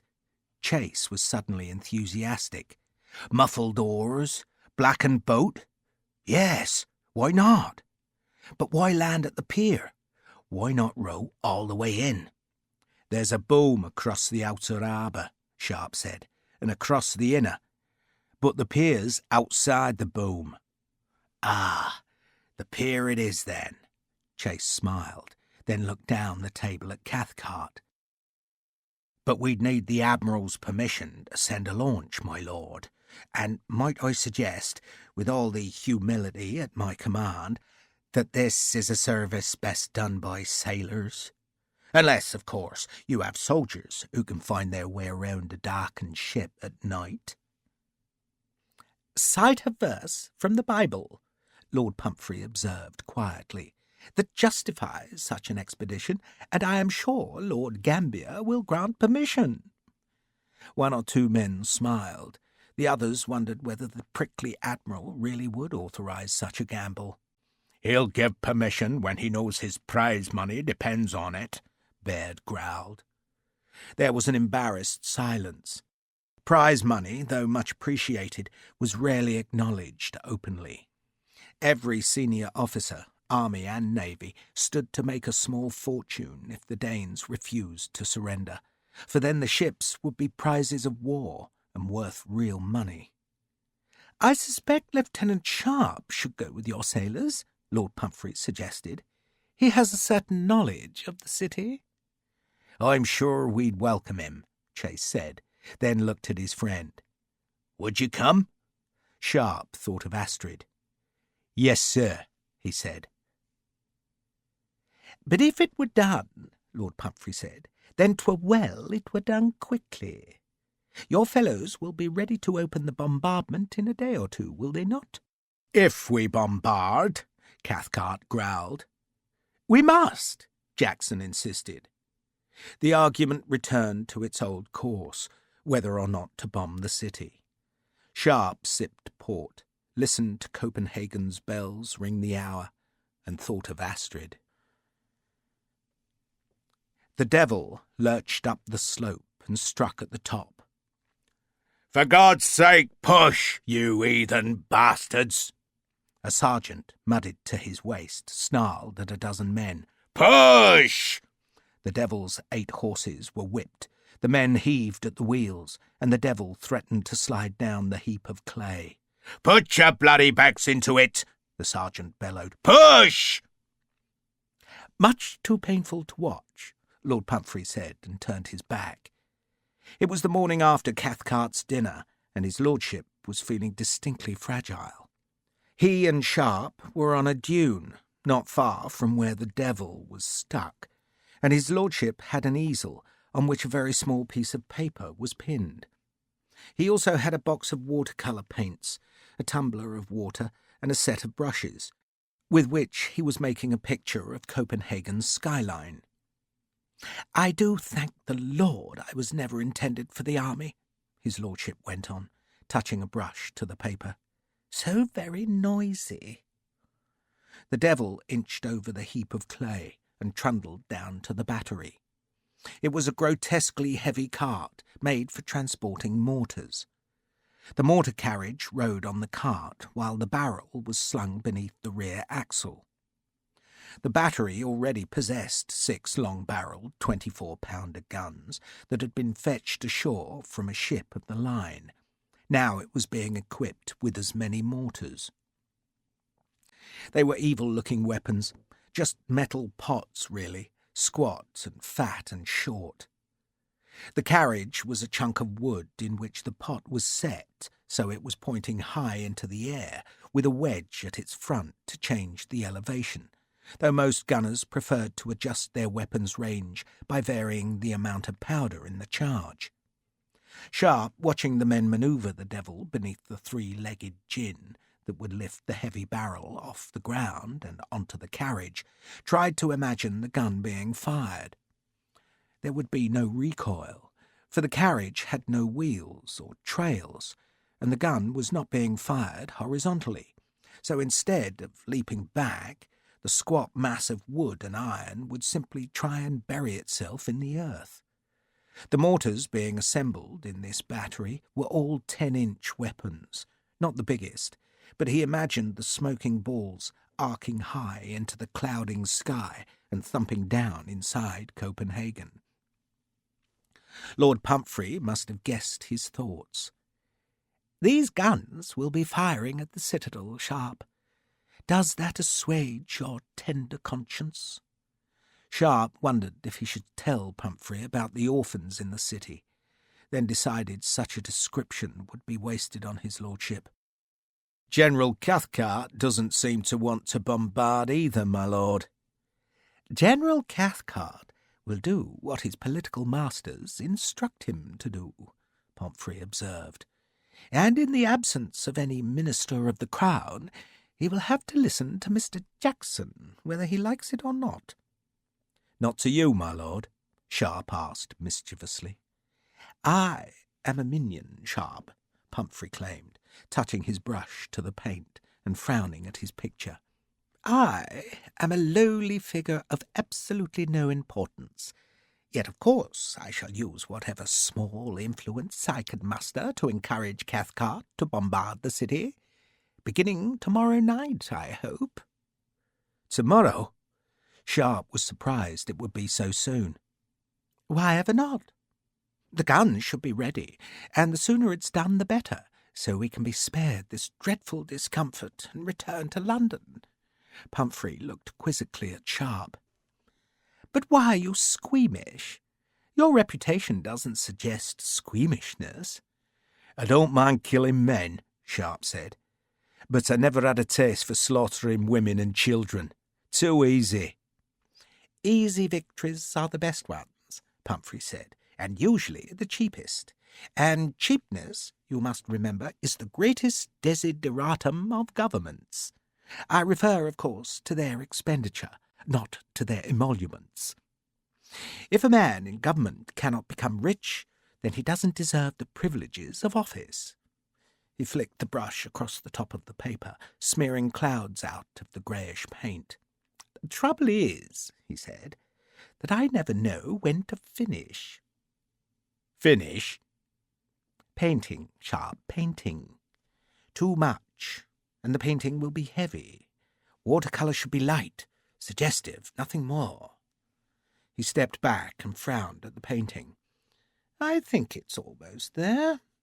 Sharpe looked at the painting. "I think it's very good, my lord." He did, too. Pumphrey had wonderfully caught the city's near magical look, with its green spires and domes and red roofs. "I think it's really good." "How very kind you are, Sharpe. How very kind." Pumphrey seemed genuinely pleased, then shuddered as the sergeant cursed the men hauling on the lines that would hoist the mortar barrel. There were now 15 batteries ringing the city's western edge, the closest ones hard against the protective canal, while offshore the British bomb ships were anchored in an arc facing the citadel and the Sixtus battery, which together guarded the harbour entrance. The Danish gunships were staying home. In the first few days they had done serious damage to the Royal Navy's gunships, for they drew less water and carried heavier ordnance, but the establishment of British shore batteries had driven them away, and the city was now effectively locked in a metal embrace. The boom of the big guns was constant, but they were all Danish, as the cannon on the city walls kept a steady fire on the closest British batteries, but the shots were burying themselves in the great bulwarks of earth-filled fascines that protected the guns and mortars. Sharpe, from his vantage point on the dune, could see the smoke wreathing the wall. The city's copper spires and red roofs showed above the churning cloud. Closer to him, among the big houses and gardens, the earth was scarred by the newly dug British batteries. A dozen houses were burning there, fired by the Danish shells that hissed across the canal. 3 windmills had their sails tethered against a blustering wind that blew the smoke westwards and fretted the moored fleet that filled the sea lanes to the north of Copenhagen. Over 300 transport ships were anchored there, a wooden town afloat. The Pucelle was one of the closest big ships, and Sharpe was waiting for its launch to come ashore, so that tonight, if the clouds thickened to obscure the moon, they could try to enter the city. He looked at the spires again and thought of Astrid. It was odd that he could not conjure her face to his memory, but nor could he ever see Grace in his mind's eye. He had no portrait. The Danes, of course, might just surrender now, Pumphrey said. It would be the sensible thing to do. He was touching little smears of lighter green to highlight the city spires. "I've learnt one thing as a soldier," Sharpe said, "which is that the sensible thing never gets done." "My dear Sharpe," Pumphrey pretended to be impressed, "we'll make a staff officer of you yet." "God forbid, my lord." "You don't like the staff, Sharpe?" Pumphrey was teasing. "What I'd like, sir, is a company of riflemen to do some proper fighting against the frogs." "You'll doubtless get your wish." Sharpe shook his head. "No, my lord, they don't like me. They'll keep me a quartermaster." "But you have friends in high places, Sharpe," Pumphrey said. "High and hidden." Pumphrey frowned at his picture, suddenly unhappy with it. "Sir David will not forget you, I can assure you, and Sir Arthur, I think, keeps an eye on you." "He'd like to see me gone, my lord," Sharpe said, not hiding his bitterness. Lord Pumphrey shook his head. "I suspect you mistake his customary coldness towards all men as a particular distaste for yourself. I asked him for an opinion of you, and it was very high, Sharpe, very high. But he is, I grant you, a difficult man, very distant, don't you think? And talking of distance, Lady Grace Hale was an extremely remote cousin. I doubt he cares one way or the other." "Were we talking of that, my lord?" "No, Sharpe, we were not, and I do apologise." Sharpe watched as the mortar was lowered into its carriage. "What about you, my lord?" he asked. "What's a civilian doing as an aide to a general?" "Offering sound advice, Sharpe, offering sound advice." "That's not usual, is it, my lord?" "Sound advice is very unusual indeed." "It's not usual, is it, my lord, for a civilian to be given a place on the staff?" Lord Pumphrey shivered inside his heavy coat, though the day was not particularly cold. "You might say, Sharpe, that I was imposed on Sir David. You know he was in trouble." "I heard, sir." Baird's career had suffered after India. He had been captured by a French privateer on his way home, spent 3 years as a prisoner, and on his release was sent as governor to the Cape of Good Hope, where he had foolishly allowed a subordinate to make an unauthorized raid on Buenos Aires, a whole ocean away, and the disastrous foray had led to demands for Baird's dismissal. He had been exonerated, but the taint of disgrace still lingered. "The general," Lord Pumphrey said, "has all the martial virtues except prudence." "And that's what you give him?" "The Duke of York was unwise enough to enrol Sir David's help in facilitating Lavisser's outrageous scheme.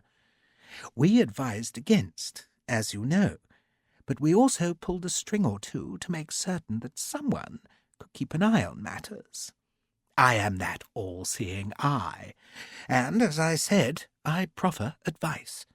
We want no more irresponsible adventures." Sharpe smiled. "Which is why you're sending me back into Copenhagen, my lord." Pumphrey returned the smile. "If Lavisser lives, Lieutenant, then he will inevitably spread stories about the Duke of York. And the British government, in its infinite wisdom, does not want the French newspapers to be filled with salacious tales of Mary Ann Clark. Mary Ann Clark? A very beautiful creature, Sharpe, but not, alas, the Duke's wife. The Duchess is a Prussian princess, and has, I am sure, many merits, but she seems to lack Miss Clark's more lubricious skills. Sharpe saw a launch appear between two of the bomb-catchers. "So you want Lavisser dead, my lord?" "I would never presume to issue such an order," Pumphrey said smoothly. "I merely note that you have a reputation for resourcefulness, and therefore rely on you to do what is needful. And might I remind you that several thousand guineas are missing? I understand you looked for them in Vigard." "I was going to return them to you, my lord." "The thought never once crossed my mind that you would not, Sharpe," Pumphrey said with a smile. He watched a round shot from the citadel skip across the small waves and finally sink just short of a British gunboat. "There is, as it happens, another service you could render us in Copenhagen. That message you so cleverly intercepted, it was about more than burning the fleet, Sharpe. There was a gnomic sentence at the end to the effect that Paris is still demanding the list of names. I suspect that means Skovgard, don't you?" "I'm sure it does." "You tell me he's taken precautions." "He thinks so. He thinks God is looking after him, and he reckons I'm evil." "I do so dislike religious enthusiasm," Pumphrey said. "But do call on him, if you would be so kind, just to make sure he's alive." Pumphrey frowned. "What is most important, Sharpe, is not the gold. It is not Lavisser's miserable life, nor even the unhappy chance that the Paris newspapers will spread tittle-tattle about Miss Clark. What is important is that the French do not discover the identities of Skovgard's correspondents. It is a pity that they have even learned his identity, for I fear he cannot possibly be kept safe when we're gone from here. But once this business is over, I shall attempt to persuade him to move to Britain." "I doubt he'll want to." "I find most men prefer living to dying," Lord Pumphrey said, then stepped back to look at his painting. He shook his head in disappointment, tossed the brush down, emptied the water tumbler, and closed the box of paints, evidently abandoning his efforts. "It will be sad to lose Skovgard's services, but doubtless another man can be found to receive messages. Do you think that's your launch? Then might I wish you joy of the hunt in Copenhagen?" Pumphrey offered Sharpe a hand. "Is there a reward for a successful hunt, my lord?" Sharpe asked. "The gold is not enough?" Pumphrey inquired. "Then perhaps your reward will be the joy of catching your prey." "I'm tired of being a quartermaster, my lord." "Ah, you look for advancement," Pumphrey smiled. "Let me see what I can offer you, Sharpe, though you may not like it." "Like it?" Sharpe asked, puzzled. "After you left Harwich, Sharpe," Lord Pumphrey said with evident enjoyment, "and before we ourselves embarked on a most uncomfortable vessel, a strange report came from London. A distressing murder in Wapping, of all places. Nothing strange in that, of course, except that a dozen witnesses swear that the criminal was an army officer. What do you make of that, Sharpe?" He waited for an answer, but Sharpe said nothing. Pumphrey shrugged. "Look after my trivial errand, Sharpe, and I shall make certain you remain an army officer, even a despised quartermaster. As for staying a quartermaster, well, I'm sure that in the proper time your own merits will elevate you far above that station, and I anticipate observing your career with pride, knowing that I preserved it at a time of crisis. And I promise you I shall do my trivial best to advance your interests." He looked up at the sky. "It clouds over very nicely. Forgive me if I don't wave you farewell. I shall catch my death of cold if I stay here." "My lord," Sharpe began. Pumphrey silenced him by holding up a hand. Then he folded his easel and picked up the paint-box. "The man in Wapping was decapitated, they say. Quite decapitated. Do give my regards to John Lavisser, won't you?" He walked away. Bastard, Sharpe thought. Bastard. He liked him, though. Then he turned and walked to the boat. Midshipman Collier was in charge. He had grown since Trafalgar and was now a young man who smiled with genuine pleasure to see Sharpe. "We knew he was in for some dirty work when we heard you were coming. You remember Hopper?" "Hopper is unforgettable," Sharpe said, grinning at the boatswain of the crew, who tugged his forelock. "And Clouter," Sharpe spotted the huge black man, whose right hand was now a mangled claw of 2 fingers, a legacy of Trafalgar. "How are you, Clouter?" "Right as rain, sir." "Shall we go?" Collier asked. Sharpe was watching Lord Pumphrey pick his fastidious way across the dunes. Be sure your sin will find you out, Sharpe thought. So now he must go back into the city and commit murder. And find the gold. And look for Astrid. And that last task seemed the most important. He stepped into the boat, still confused. Chapter 9. The launch, instead of taking Sharpe to the Pucelle, carried him only as far as the Vesuvius, a bomb-ship anchored much closer to the harbour mouth. Captain Chase was waiting aboard, to the evident apprehension of the Vesuvius's commander, a mere lieutenant, who was in awe of having a genuine post-captain aboard his vessel. Sharpe and Collier, being officers, were formally whistled aboard at the bomb-ship's waist, while the launch's crew scrambled over the bows. "I thought we'd spend the day here," Chase explained. "I'm sending my crew into the city with you, Sharpe, and it's much less far to pull from here than from the Pucelle. I brought dinner with me. And weapons, sir. Hopper has your arsenal."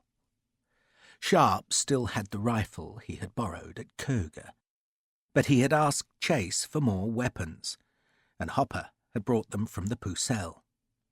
There was a heavy cutlass, 2 pistols, and one of the massive 7-barreled guns that Sharpe had used at Trafalgar. It was a naval weapon of stunning ferocity and limited usefulness.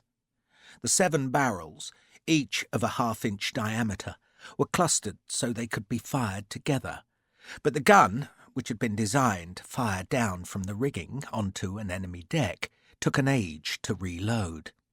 Nevertheless, used once and used right, it was devastating. Sharpe hung the squat heavy gun next to the rifle on his shoulder and strapped the cutlass round his waist. "Good to have a proper blade again.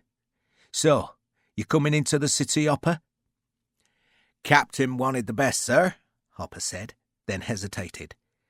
"The lads and me, sir." "You're the best," Sharpe said. "No, sir."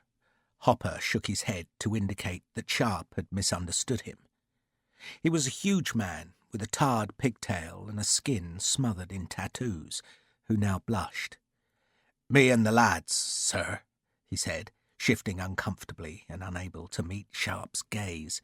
"We wanted to say how sorry we were, sir. She was a proper lady." "She was," Sharpe smiled, touched by the words. "Thank you, Hopper." "They were going to send you a gift for your child," Chase told him a few moments later, when the 2 men were ensconced in the Vesuvius's small after cabin. They made a crib from some of the Pucelle's timbers broken at Trafalgar. It was probably burned in the galley fire when they heard the news. Sad days, Richard, sad days. So, you're ready for tonight? Yes, sir. Young Collier's in charge of the landing party, Chase said. I wanted to go myself, but the Admiral refused me permission.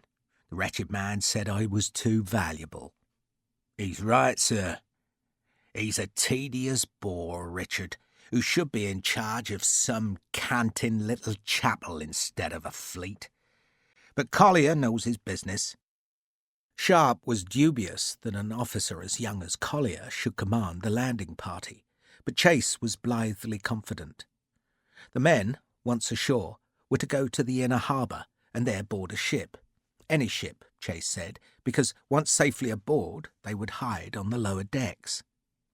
Effectively, the ships are laid up, Chase explained, which means no one's aboard except possibly a few fellows who light the fuses, and you can wager 10 years' salary to a farthing that they'll be wallowing in the officers' quarters.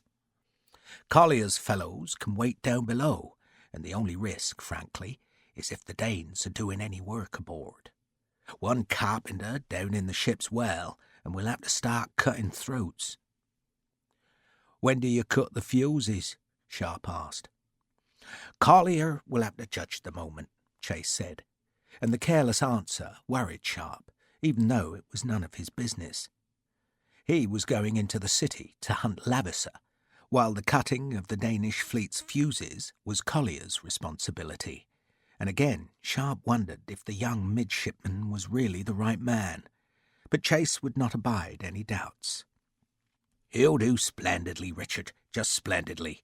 Now, how about some dinner? I brought cheen, tongue, and cold og's puddings. Og's puddings? Devonshire food, Sharpe, real food. I do like a hog's pudding. Sharpe slept that afternoon, rocked into dreams by the small waves. When he woke, it was a rainy dusk, and the ship was alive with shouts. The sound of a capstan creaking, and the shuffle of men's feet. The ship, it seemed, was being adjusted. The two huge mortars in the Vesuvius's belly were fixed, so to aim their shells, the whole ship had to be pointed at the target, and this was achieved by tightening or loosening the cables of 4 anchors that held the gunship in a tensioned web. There! No, too far! A midshipman shouted. Larboard bow, anchor, let go 2 steps. They must do it twice a day, Chase said. The tide affects it, I gather. What are they aiming at? That big fort. Chase pointed towards the citadel that loomed above the small fishing pier where Sharpe hoped to land that night. They'll drop the bombs straight down its gullet. Shall we finish the tongue for supper? Then you'll leave at midnight. The launch was being readied. The rudder pintles were greased so they would not squeak, and the tholes, which held the oars, were wrapped in rags, while the hull and oars were painted black with Stockholm tar. The launch crew looked like pirates, for they were hung with weapons and all dressed in dark clothes. A Danish seaman from the Pucell's larboard watch had been made an honorary member of the launch crew for the expedition.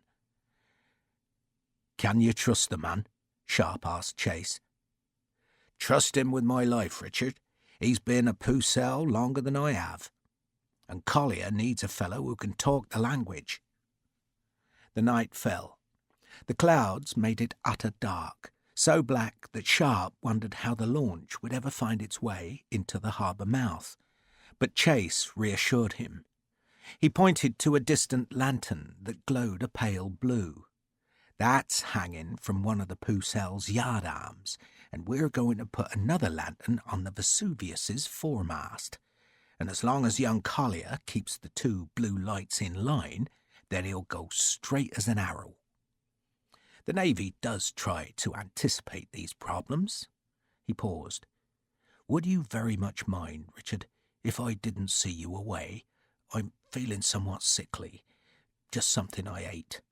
I need sleep. Do you feel well? Very.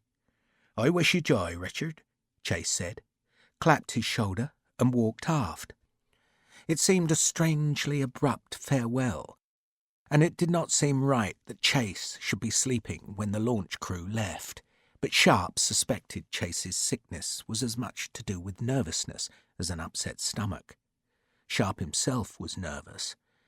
He was about to try and pierce an enemy stronghold, and doing it in a launch that offered no hiding place if they were discovered. He watched Chase go to the afterquarters, then went and waited in the Vesuvius's well deck, where the great mortars crouched and where Hopper and his men honed knives and cutlasses. It seemed an age until Collier ordered the embarkation, and then it took another long while for all the men, encumbered with their weapons and carrying bags of food and skins of water, to clamber down the bomb ship's side into the tar-stinking launch. The men were oddly excited, almost giggly, so much so that Collier snapped at them to be quiet, then sensibly checked that none of them had loaded weapons, for he feared the accidental discharge of a pistol or musket. Rain had started to fall. It was not heavy, merely an insistent drizzle that found its way down Sharpe's upturned collar. The launch was crowded. It usually had a crew of a dozen men, but now held 15. They had embarked over the side of Vesuvius that lay farthest from the city, and at Collier's order, the men now rowed a few strokes to take them clear of the bomb ship. The great oars were silent in the tholes, though once they were a few yards from the Vesuvius, Collier ordered the men to stop rowing. "The tide will take us in," he whispered to Sharpe. There was no need to whisper, for they were still more than half a mile from the shore, but already they were feeling vulnerable. The launch drifted. Every now and then the stroke or bow-side oars would pull a brief correction to keep the pale blue lanterns in line. The blue was very pale, almost white, and Sharpe, twisting about on the rear thwart, marvelled that the men could distinguish those two lamps from all the other lights in the fleet. Most of the time the crew stayed still and silent, listening for the telltale splashes and creaks that would betray the presence of a Danish guard boat. There was bound to be at least one enemy boat patrolling the harbour boom to prevent just such an incursion as this one by the Pucell's darkened launch. A few lights burned in the city, their reflections glimmering long and shakily on the black water. A wind gusted cold out of the east, splashing small waves against the launch. Sharpe shivered. He could smell the harbour now, its water made rank by all the sewage and rot that was penned up by the long quays. A small flame flared and died on the ramparts of the citadel, and Sharpe supposed it was a sentinel lighting a pipe. He turned to see that the lanterns of the British fleet now looked very far away and were blurred by the rain. Then a hiss from the launch's bows made everyone go still. Sharpe heard a splash nearby and the groan of an oar in its rollock. An enemy guard boat was close, and Sharpe waited, scarce daring to breathe. But the next splash was fainter. He thought he saw a flash of white water from an oar, but he could not be certain. Collier and his men were bending low, as if they might hide from the patrolling enemy in the dark of the sea's surface. A reddish glow now showed above the citadel's ramparts, cast by the lanterns in its central courtyard.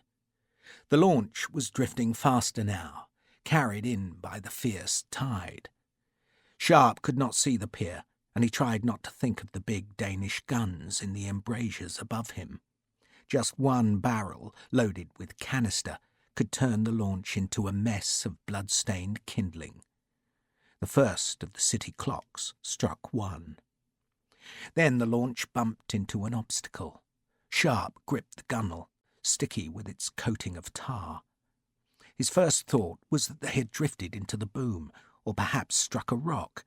Then he realized that the bowmen were clambering out of the launch. They had reached the pier, guided unerringly by the blue leading lights. He heard thumps as the big bags of food and ammunition were heaved upwards. "We'll just leave the boat here," Collier whispered. "Let it drift." Sharpe groped his way forward, then scrambled awkwardly up to the wooden staging which smelt of fish. "So, where now, Richard?" a low voice asked him. Sharpe turned, astonished. "Sir!" "Shh!" Captain Chase grinned in the dark.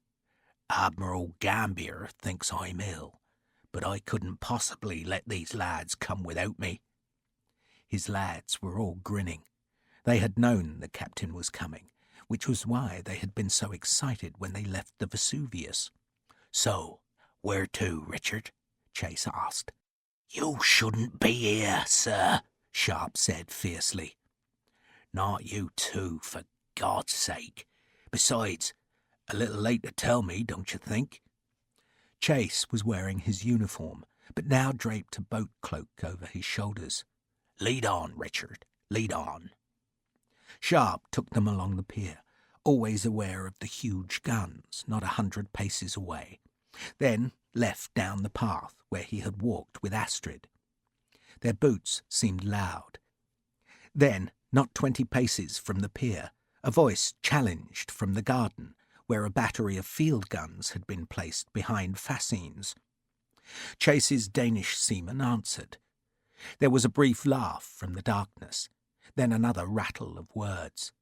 The other seaman had stopped, hands on weapons, but the tone of the exchange was reassuring, and Chase led them on. "What did you tell him?" the captain asked when they were clear of the battery. "The truth," the man said. "I told him we were British sailors come to capture the fleet." "You did?" Chase sounded alarmed. "My mother said I'd go to hell if I lied, sir. Then I told him our boat had sprung a leak, and we were walking back. He thinks we're a guard boat crew." Chase chuckled. There was just enough light seeping from lamps in the city to cast a damp shine on the road beside the harbour quay, which was heaped with barrels of food, stockpiled for a siege. "Does this strike you as damned odd, Richard?" Chase asked. "Yes, sir." "My God, we're in an enemy fortress." Chase peered down alleys, plainly disappointed that there was so little to see. The city seemed asleep, not just the civilians, but the garrison too. There was an innocence here, Sharpe thought. Copenhagen might be under siege, yet still the city wanted to carry on with its ordinary life. No one wanted war, and Sharpe sensed that the folk perversely believed it would go away if they ignored it. All that Denmark asked was to be left in peace, while Europe went mad. But the Danes had ships, and so they must have war, whether they liked it or not. They passed the Amalienborg Palace. There must have been sentries there, but none challenged the group of men whose footsteps echoed from the palace walls. A cat squealed somewhere, and rats skittered in the dark. The quay, which had been almost empty on the day the Crown Prince had left for Holstein, was now crowded with moored craft, most of them merchantmen that had taken refuge from the British fleet. The wind slanted the persistent rain through their high rigging. "I keep thinking I shall wake up and discover this is a dream," Chase said. "We're not at the inner harbour yet," Sharpe warned. Surely the Danes would guard their fleet. Yet the bridge had no sentries. The masts and rigging of the warships tangled the dark, dimly lit by a brazier that glowed outside a guardhouse that stood close to the 2 half-built ships on the slipways. Sharpe assumed it was a guardhouse, for there was a small covered booth for a sentry, but the booth was empty. Chase led them down the stone quay that separated the inner and outer harbours. It was suddenly all ridiculously easy. The Danes had packed their fleet into the basin, gunwale to gunwale, and the bows of the warships touched the quay, so that their bowsprits soared above the stones. Chase gestured at the very first ship, and his men, with a practised ease, scrambled into the netting rigged under the beakhead.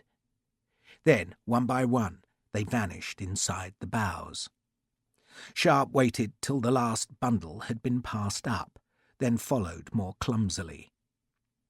The ship was dark as a tomb. No one challenged them.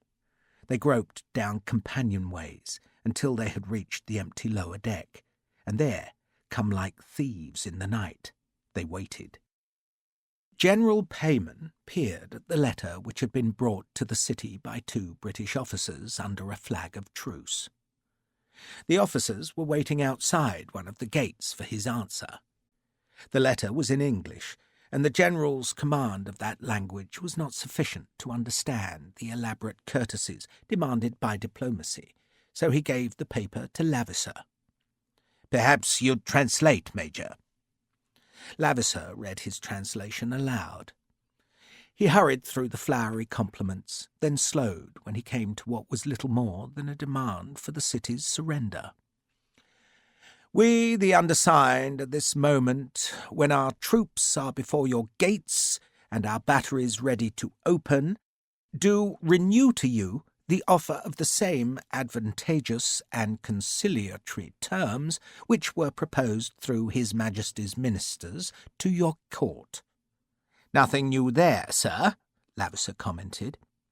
"If you will consent to deliver up the Danish fleet, and to our carrying it away, it shall be held in deposit for His Danish Majesty, and shall be restored, with all its equipments, in as good a state as it is received, as soon as the provisions of the general peace shall remove the necessity which has occasioned this demand.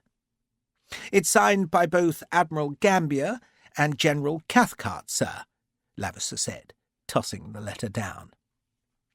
Payman sat at the table and gazed gloomily at the letter. "They don't say anything about bombarding the city?" "Not in so many words, sir." "But will they?" Payman demanded.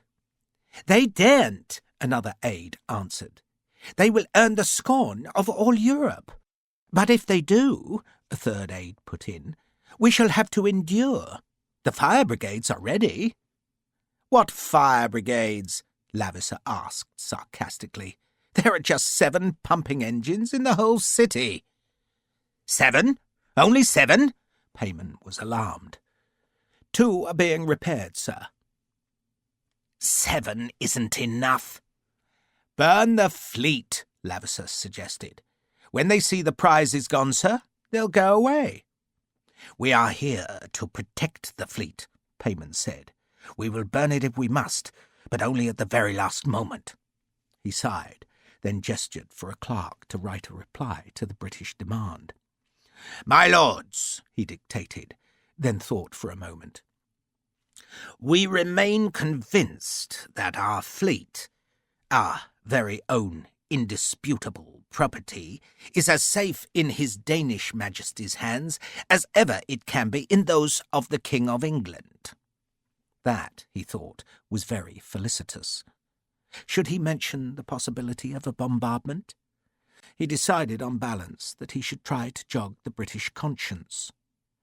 "Our master never intended any hostilities against yours," he went on.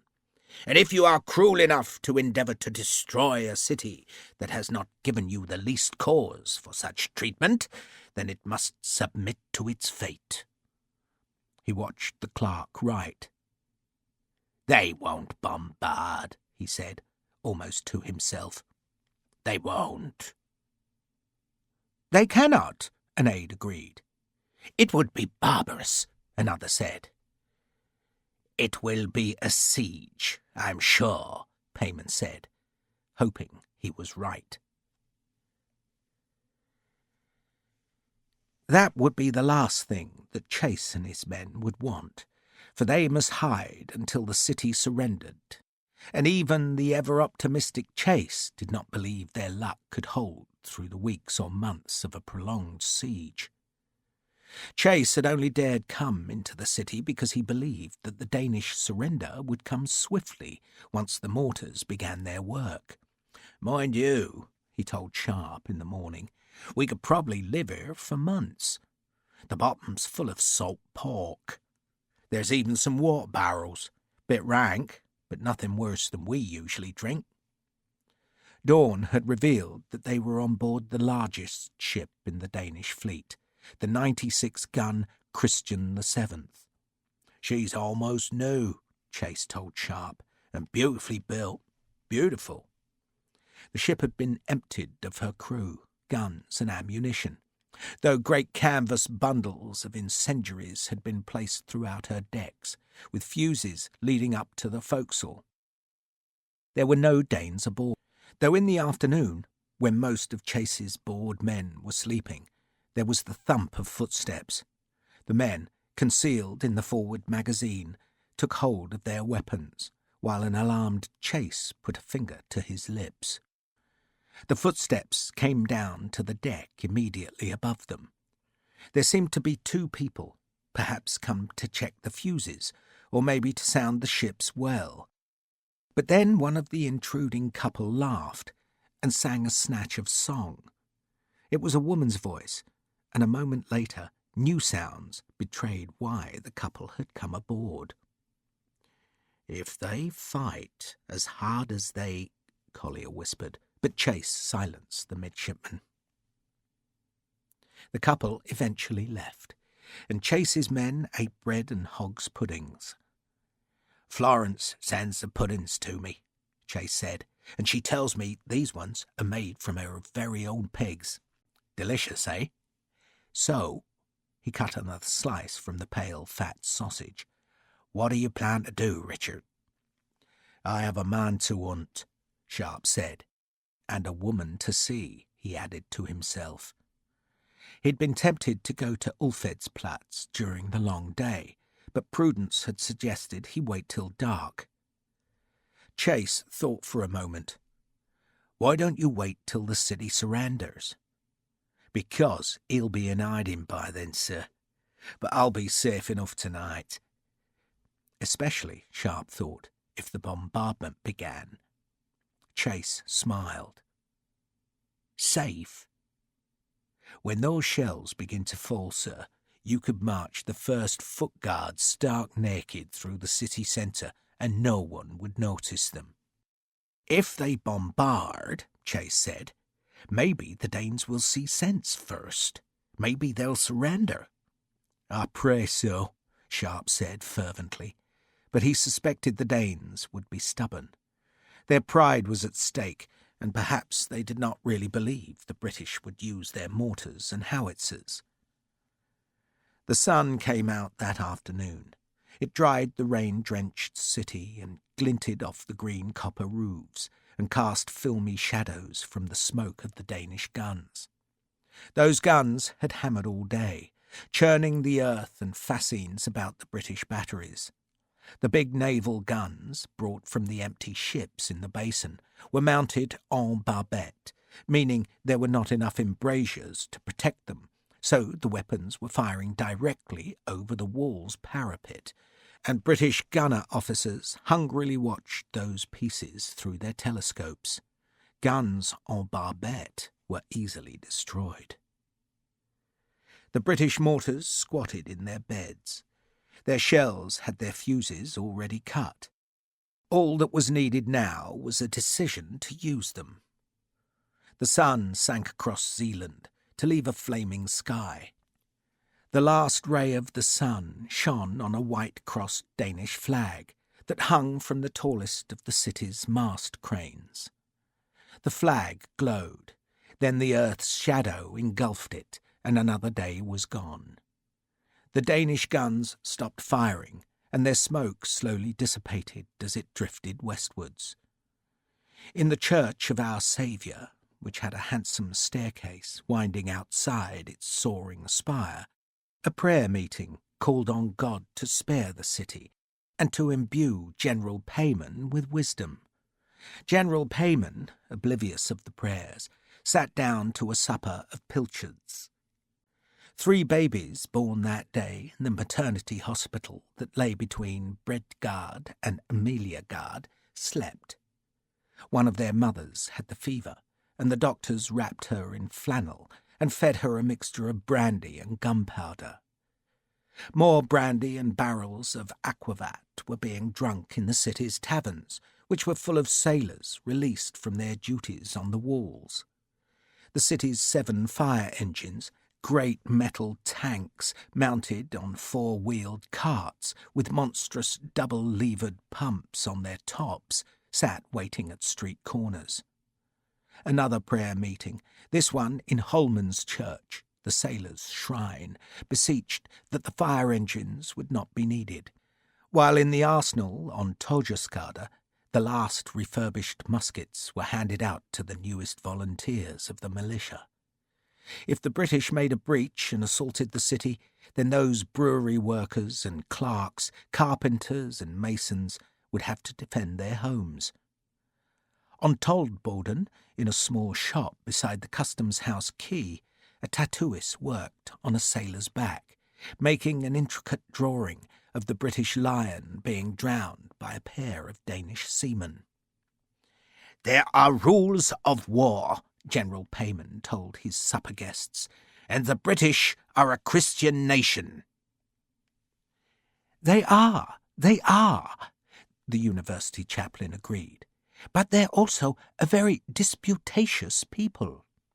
"But they will not treat women and children as combatants," Payman insisted. "Not Christian women and children. And this is the 19th century, the general protested, not the Middle Ages. "These are very fine pilchards," the chaplain said. "You get them from drugsteads, I assume?" In 15 British batteries, and on board 16 bomb ships, and in 10 launches that had been specially fitted to hold smaller mortars, the officers consulted their watches. Rockets, launched from triangular frames, were set up beside the land batteries. It was not quite dark yet, but dark enough to conceal the batteries from the watchers on the city wall, who did not see the heavy fascines protecting the long guns being dragged aside. The clouds were breaking, and the first stars showed above the city. A linstock glowed red in a forward battery. "They threaten to behave abominably," General Payman averred, "and hope we believe the threat. But common sense and humanity will prevail, must prevail." "Christianity must prevail," the university chaplain insisted. "A direct attack on civilians would be an offence against God himself." "Is that thunder? And I thought the weather was clearing." No one answered, and no one moved. It had sounded like thunder, but Payman knew better. A gun had fired. It was far off, but the sound was heavy, the gut-pounding percussion of a heavy-caliber mortar. "God help us," the general said softly, breaking the silence about his table. The first bomb arced upwards, its burning fuse trailing a thin red line of sparks and a tenuous trail of smoke. It was a signal, and from all around the city's western edge, and from the boats moored in the Sound, the other mortars fired. Howitzers slammed back on their trails to send their shells after the mortar bombs. The burning fuses of the bombs reached up, red sparks curving in the night. The gunners were reloading. The first bombs looked like livid shooting stars. Then, as they began their shrieking fall, the bombs' trails converged. God had not shown mercy. The British possessed none, and Copenhagen must suffer. The first bomb broke through a roof with a cascade of splintering tiles, drove down through a plaster ceiling, and lodged on an upper landing, where, for an instant, it lay with a smoking fuse. Then, bumping and smoking, it rolled down a flight of stairs to lodge on a half landing. No one was in the house. For a moment it seemed the mortar shell would not explode. The fuse burned into the hole of the wooden plug, and the smoke just died away. Flakes of plaster dropped from the shattered ceiling. The bomb, a 13-inch black ball, just lay there, but the fuse was still alive, burning down through the last inch of saltpetre, sulphur, and mealed powder until the spark met the charge, and the bomb ripped the top story apart, just as the other bombs of the first salvo came crashing down into the nearby streets. A 7-year-old girl, put to bed without supper for giggling during family prayers, was the first of the city's inhabitants to die, crushed by an 11-inch mortar shell that burst through her bedroom ceiling. The first fires began. 82 mortars were firing. Their range was adjusted by varying the amount of powder in the charge, and the gunners had specified the quantities of the different batteries to make sure the bombs all fell in the same areas of the city. In the north, they were dropping the missiles into the citadel's interior, while to the south the bombs were crashing into the streets closest to the wall. The crews of the fire engines trundled their heavy machines towards the first fires, but were obstructed by people trying to escape the bombs. A 13-inch shell cracked into a crowd, miraculously touching no one. Its fuse glowed red, and a man attempted to extinguish it with his boot, but the bomb exploded, and the man's foot, trailing blood, arced over the screaming street. There was blood and flesh on the house fronts. Families tried to carry their valuables away from the threatened area, further congesting the alleys. Some folk took refuge in the churches, believing there would be sanctuary from the enemy in sacred walls, but the churches burned as easily as the houses. One bomb exploded in an organ loft, scattering pipes like straws. Another killed 10 people in a nave. Some bombs failed to explode and lay black and malevolent where they fell. An artist, hurriedly assembling paper, pencils and charcoal, had a smaller shell plunge through his roof and lie smoking next to his unmade bed. He picked up the chamber pot, which he had still not emptied from the night before, and upended it on the missile. There was a hiss as the fuse was extinguished, then a vile stink. A score of fires started. The fiercest broke up through the roofs as more bombs hammered down into the flames. The British had begun to fire carcasses now, hollow shells designed to burn rather than explode. The heaviest, fired from the big 13-inch mortars, weighed as much as a man and were stuffed with saltpetre, sulphur, antimony and pitch. They burnt with a furnace-like intensity, the fire seething out of holes bored in their metal shells, and no mere fire pump could quench such horrors. There was still a vestige of evening light in the watercolour sky, through which the fuses of the plunging bombs left threads of smoke. The threads wavered, mingled in the wind and vanished, only to be renewed as more bombs and carcasses fell. Then the threads were touched with red, as flame blossomed out of the thicker boiling smoke that churned up from a city of cratered cobbles, broken rafters and burning homes. Scraps of shell casing whistled in city streets. The first fire engines clanked, their leather hoses pulsing as desperate men seesawed the great pumps, but the streams of water were futile, and still the bombs came, and the western edge of the city was ringed by the noise and flaring lights of the batteries. The bomb ships shuddered as their mortars fired, each flash illuminating the chain rigging with a deep red light shrouded in smoke. The British long guns fired at the wall, their targets conveniently outlined by the glare of the city fires, while the rockets flared and hissed to carry their explosive heads in wild trajectories that plunged indiscriminately into city streets. Sharpe walked into the city. He carried the rifle on one shoulder and the 7-barrel gun on the other, but no one took any particular notice of him. Men were running towards the fires, families were fleeing them, and the whole city reverberated to the thump of the bombs. Sharpe was going to Skovgard's warehouse, because he did not know what else he could do. There was little point in visiting Bredgade, for he was certain Laverser would be with his general, or else on the city walls, and Sharpe did not know how to find him. So Laverser could live an extra day, and Sharpe would go to Astrid. It was what he wanted, what he had been thinking of all day as he waited in the stinking and dark lower deck of the Danish warship. Sharpe could not be certain that Astrid would welcome him while British bombs were shaking the city, but instinct told him she would be pleased. Her father would almost certainly be disapproving, while Axel Bang would seethe. But to hell with them both. This ends Disc 8. Sharpe's Prey. Disc 9. It was dark now, but the city was lit red. Sharpe could hear the crackle and roar of flames, punctuated by the crash of bombs falling through rafters and floors, and by the belly-punching blows as the powder charges exploded. He saw a fallen rocket skidding up a street, spewing sparks and terrifying a horse that was dragging barrels of seawater from the harbour. A spire was outlined in red and surrounded by smoke.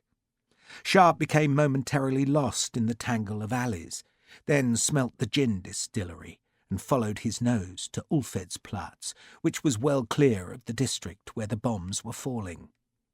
He knocked hard on Skovgard's door, just as he had on the first night he had arrived in Copenhagen. He heard a window thrown up, and he stepped back. "Mr. Skovgard!" he shouted. "Who is it?" It was Astrid who answered. "Astrid!" There was a pause. "Lieutenant Sharpe!" There was disbelief in her voice, but no disapproval. "Is it you?" she asked. "Wait!" Sharpe's instinct had been right, because she smiled when she opened the door, but then she frowned. "You should not be here." "I am." She stared at him for a heartbeat, then turned down the hall. "I will get a coat," she said as she went to a cupboard. "My father is not here. He went to a prayer meeting with Axel, but I wanted to go to the orphanage, and I promised father I wouldn't go alone. Now you're here." She smiled at him a second time. "Why are you here?" "To see you." "I think you English are as mad as you are cruel. I must find a key." She found the front door key. "Why are you bombing us?" "Because they're all mad." "It is wrong," she said fiercely. "I cannot believe it's happening. It is awful. I must leave father a message."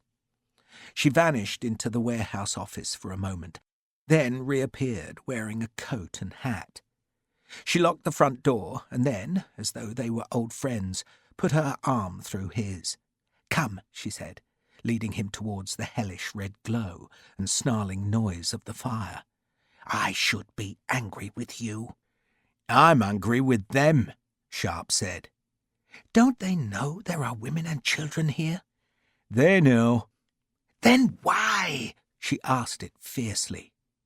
"Because they don't want your fleet filled with Frenchmen trying to invade England." "We would burn the fleet before the French took it, before you take it as well," Astrid said, then gripped his arm tightly as 3 bombs exploded in quick succession. "If the fire is near the hospital," she explained, "we have to fetch the children out. You will help?" "Of course." The sound of the bombs grew louder as they neared the citadel.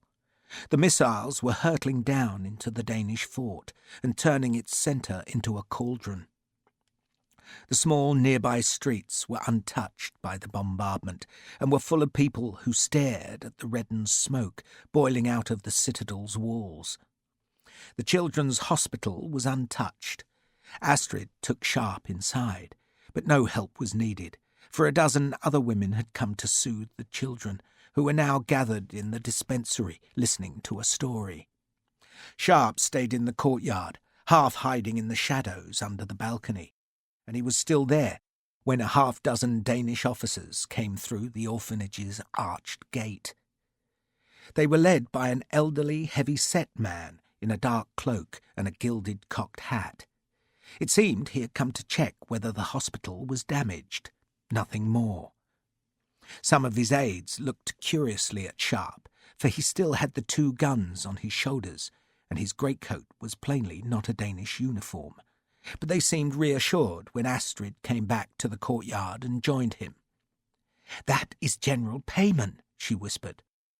The general was talking with the hospital's warden, while his aides stood beneath the mast-rigged flagpole. Lavasser was not among them. "Ask him where Lavasser is," Sharpe said to Astrid. "I can't do that." "Why not? Tell him you want to congratulate Lavasser for changing sides." Astrid hesitated, then did what Sharpe wanted.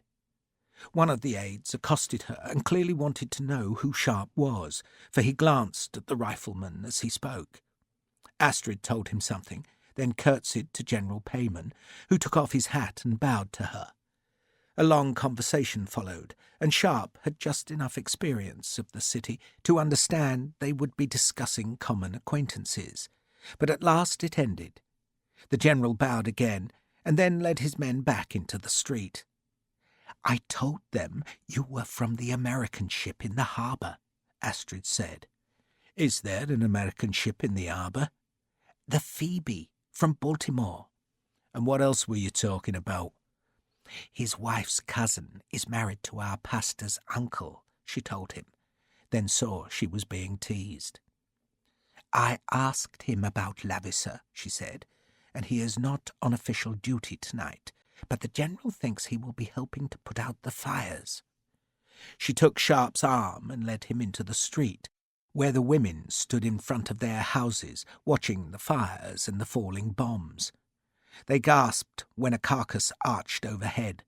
The sphere's contents had already caught fire, and it spun as it flew, spewing great spirals of flame so that it looked like an enraged flying dragon as it plunged towards the citadel.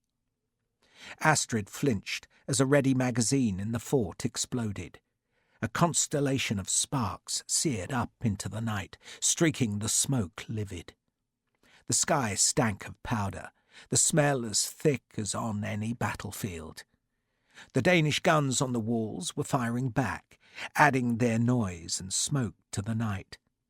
Astrid took Sharpe into the sailors' graveyard, where her small son was buried. "My father said that if the English bombed the city, he would never work for England again." "Whatever he does," Sharpe said, "he's still in danger. The French want his list of names." "Axel looks after him," Astrid said. "Then he's in far more danger than he realises," Sharpe said. Astrid smiled at that. "You don't like Axel?" "No. Do you?" "No," Astrid confessed. "But this morning my father suggested I marry him." "Why?" She shrugged. She was silent for a few seconds, flinching as a succession of big shells cracked apart in the citadel. Each explosion flashed livid light on the smoke and threw shadows from the gravestones. Sharpe could hear the scraps of shattered casings striking on the citadel's walls, or whistling overhead to rattle on the roofs of Nyboda's small houses. "It's the warehouse," Astrid said at last.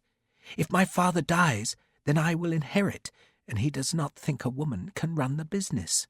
"Of course you can run it," Sharpe said. "And he would like to know that the business is safe before he dies." She went on as though Sharpe had not spoken. "So he wants me to marry Axel." "Marry someone else," Sharpe said. "It has not been so long since Niels died," Astrid said, "and I have not wanted anyone, except Niels." She still had her arms in his elbow, though they were not walking any more, but instead was standing under a tree, as though its branches would shelter them from the bombs that whistled overhead. "It would be beautiful," Astrid went on, "if it were not so sad." She was talking of the northern sky, which was lit by the intermittent flashes of the mortars aboard the bomb ships. Each discharge flooded the night like crimson summer lightning, and the flaring displays flickered one after the other, filling the sky. "It is like the winter lights," she said. "So, Will you marry Axel?" "I want father to be happy," she said. "He has not been happy for a long while." "A man who loves his business more than his daughter," Sharpe said, "doesn't deserve to be happy." "He has worked hard," Astrid said, as though that explained everything. "And it'll all be for nothing if he stays here," Sharpe warned her, "because the French will come after him." "What else can he do?" Astrid asked. "Move to Britain," Sharpe said. "His old friends in the Foreign Office want that." "They do?" "So they tell me." Astrid shook her head. "After this? No, he will not go to Britain. He is a loyal Dane." "And you?" "Me?" "You must have relatives in Britain." Astrid nodded. "My mother's sister lives in Hampshire. I visited a long time ago. It was very nice, I thought." "Then go to Hampshire," Sharpe said. A piece of shell tore through the branches above them. Birds were singing, disturbed from their sleep by the noise. "And what would I do in Hampshire?" Astrid asked. "This," Sharpe said, and kissed her. For a heartbeat she seemed to resist. Then he realized it was merely her surprise, for then she put her arms about him and returned the kiss with an astonishing ferocity. They kissed again, then she put her head on his shoulder and said nothing, but just clung to him for a long while. 6 more bombs fell. The flames were now showing above the citadel's walls. Then a shell struck a second ready magazine, and Astrid shuddered in Sharpe's arms as the whole city physically trembled. "I could not go to England," Astrid said softly. "Not while father lives." She pulled herself back so she could look up into his eyes. "You could come here." "It's a good place," Sharpe said. What was left of it. "You would be welcome," she said. Her face, serious-eyed, was lit by the flames. "You really would be welcome." "Not by Axel," Sharpe said with a smile. "No, not by Axel," she smiled back. "I should go home," she said, but did not move. "Would you really stay here?" "I will," Sharpe said. She frowned. "I don't know you, though, do I?" He kissed her again, tenderly this time. "You know me," he told her. "We must trust the heart, yes?" "Trust the heart," Sharpe said, and she smiled, then laughed. She pulled him away from the tree. "I really don't know you," she said. She was holding his hand as they walked. "But you are like Niels. He swore terribly." "A Dane? Swearing?" She laughed. He made me laugh, too. She swung on Sharpe's hand, suddenly unable to contain a joy that bubbled in her, despite the city burning around her. "And you?" she asked. "You have never been married?" "No." "Not even close?" "Close enough," he said, and he told her about Grace, and that tale brought them near to Ulfedsplatz. And when the story was told, Astrid stopped and hugged him. "I think," she said, "we both need some happiness." "Your father won't be happy," Sharpe said. "He doesn't like me. I'm not religious enough for him." "Then you must tell him you are searching for God," Astrid said. She walked on a few paces, flinching as more bombs shook the night. "It isn't just religion," she went on. "Father thinks any man will take me away from him. But if I tell him you are staying here, then he might not be angry." "I will stay here," Sharpe said, and was amazed that a decision that would change his life should be taken so easily. Yet why not, he wondered. What waited for him in England? He could return to Shorncliffe, but he would be a quartermaster again, despised by men like Dunnet because he had been born in the wrong place. And he liked Copenhagen. The folk were tediously pious, but that seemed a small price to pay for the happiness he wanted. And had he not considered working for Ebenezer Fairlie in Britain, So why not work for Ollie Skovgaard in Denmark and take his daughter into the bargain?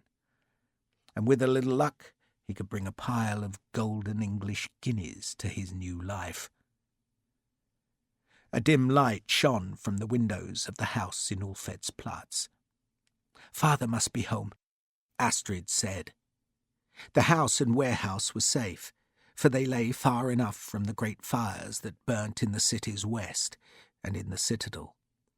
Astrid unlocked the door, offered Sharpe a wry smile, as if to say she knew they must endure some hostility from her father, then pulled him over the threshold. "Papa!" she called. "Papa!" A voice answered in Danish.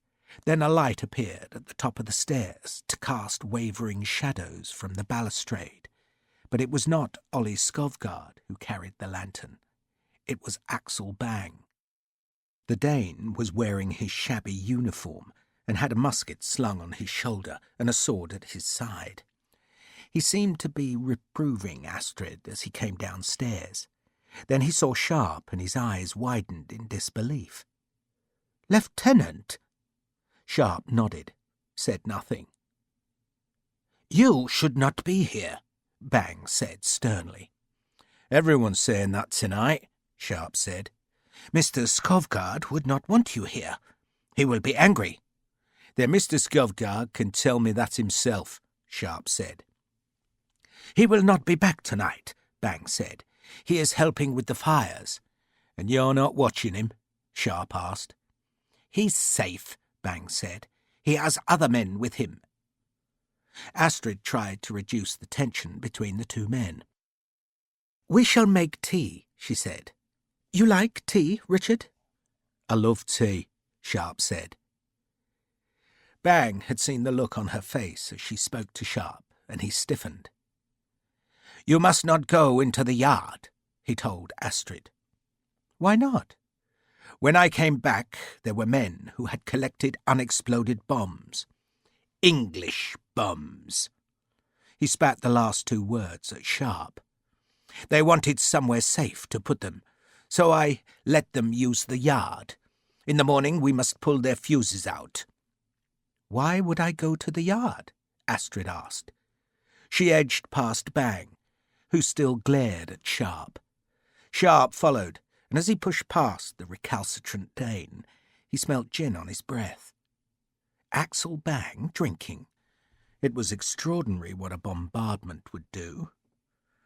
They went to the parlour where Astrid rang a bell to summon a maid, and Sharpe crossed to the window and pulled aside the curtains to stare at the burning city. The cathedral's dome reflected the flames that roared skywards from the black walls of broken houses. The sky pulsed with gun flashes, was laced by the red threads of falling fuses, and crazed by the fierce trails of rockets. A church bell, incongruous among the turmoil, struck the half-hour, and then Sharpe heard the musket-lock click. He turned. Bang, pale-faced, was pointing the musket at Sharpe's breast. It was an old gun, smooth-bore and inaccurate, but at 3 paces even a drunken Bang could not miss. "Axel!" Astrid cried in protest. "He is English," Bang said, "and he should not be here. The authorities should arrest him." "You're the authorities, are you, Axel?" Sharpe asked. "I am in the militia, yes. I am a lieutenant." Bang, seeing that Sharpe was calm, became more confident. "You will take the 2 guns from your shoulder, Mr. Sharpe, and give them to me." "You've been drinking, Axel," Sharpe said. "I have not. I do not take strong liquor. Miss Astrid, he lies. The truth is not in him." "Gin's in you," Sharpe said. "You're reeking of it." "Do not listen to him, Miss Astrid," Bang said, then jerked the musket. "You will give me your guns, Lieutenant, then your sabre." Sharpe grinned. "Don't have a lot of choice, do I?" He took the 7-barreled gun from his shoulder with deliberate slowness, holding it well clear of the trigger, to show he meant no mischief. The bombs echoed about the city, their explosions rattling the windows. Sharpe could smell the powder smoke, which was like the stench of rotted eggs. "Here," he said. But instead of tossing the gun, he threw it with all his force. Bang flinched, and before he recovered, Sharpe had taken 2 paces, pushed the musket barrel aside, and buried his right foot in Bang's groin. Astrid screamed. Sharpe ignored her. He pulled the musket from Bang's unresisting hand and kicked him again, this time in the face, so that the Dane flew backwards, to thump onto the floor. Sharpe picked him up by the lapels and dumped him in a chair. "You want to play soldiers," he told Bang, "then learn to fight first." "I am doing my duty," Bang said through gritted teeth. "No, Axel, you're swilling in gin." Sharpe took away the man's sword and quickly searched Bang for other weapons. There were none. "Bloody hell, man. I'm not here to fight you or Denmark." "Then why are you here?" "To stay," Sharpe said. "This is true," Astrid said earnestly. "He will stay." She was standing at the door where she had ordered a maid to make tea. Bang looked from Astrid to Sharpe, and then pathetically began to cry. "He's rare drunk," Sharpe said. "He does not drink," Astrid insisted. "He took a bellyful tonight," Sharpe said. "You can smell it on him. He'll be throwing up soon." Sharpe half carried and half led Bang downstairs and put him to bed on a pile of empty sacks in the warehouse. Back upstairs in the parlour, he turned Bang's musket upside down and wrapped it smartly on the floorboards. The ball and powder, after a moment's reluctance, simply fell out. "Poor Axel," Astrid said. "He must have been frightened." "It's hard if you're not used to it," Sharpe said, talking of the bombardment rather than the gin. He went to the window. The bombs were more sporadic now, and he guessed the batteries were running out of ammunition. He saw a fuse streak the smoke cloud, heard the explosion, and watched the flames roar hungrily. "It'll stop soon," he said, "and I'll be going out." "You're going out?" Sharpe turned and smiled at her. "I'm not a deserter. I'll write a letter to the British Army and tell them they can have their commission back. Do it legal, see? But I've something to do first, and it's English business, not Danish." "Major Lavisser?" "If he's dead," Sharpe said, "then your father will be safer." "You'll kill him?" Astrid seemed surprised. "It's my job," Sharpe said, "for now." "For now?" Astrid wondered. "You mean you will stop killing soon?" "Not much opportunity for killing here. I'll have to find another sort of work, eh?" But first he would find and kill Lavisser. The renegade was off duty tonight, but Sharpe doubted he was at home. He would be watching the fires and bombs, but he must eventually go back to his bed, and Sharpe reckoned that was the time to find him. So Sharpe would be a housebreaker for Britain. He would wait for Lavisser in the Bread Guard house, kill him when he returned, and take the gold as a gift for his new life in Denmark. The city clocks were striking midnight as he went down the stairs. He carried the 2 pistols and the 7-barrel gun, but he had left the rifle and cutlass upstairs. Bang was sleeping, his mouth open. Sharpe paused, wondering if the man would wake and decide to go into the city and find some soldiers who could help him arrest the Englishman who had so inconveniently returned. But he decided Bang was probably stupefied by the unfamiliar gin. He left him snoring, unlocked the front door with the key Astrid had given him, carefully locked it again, then turned north through streets smelling of battle. The bombs had ended, though the fires still blazed. He walked fast, following the directions Astrid had given him, but he still got lost in the shadowed alleys, then saw a crowd hurrying 3 wounded people northwards, and remembered she had told him that Bredgard was close to King Frederick's hospital. "You cannot mistake it," she had told him. "It has a black roof and a picture of the Good Samaritan above the door." He followed the wounded folk and saw the hospital's black tiles shining in the flamelight. He went to the front of Lavis's house first. He doubted he could get in that way, and sure enough the windows were shuttered. The Danish flag celebrating Lavis's homecoming still hung from the lantern. He counted the houses, then doubled back into a wide alley that ran behind the rich houses. He counted again until he came to a gate that would let him into the backyard. The big gate was locked.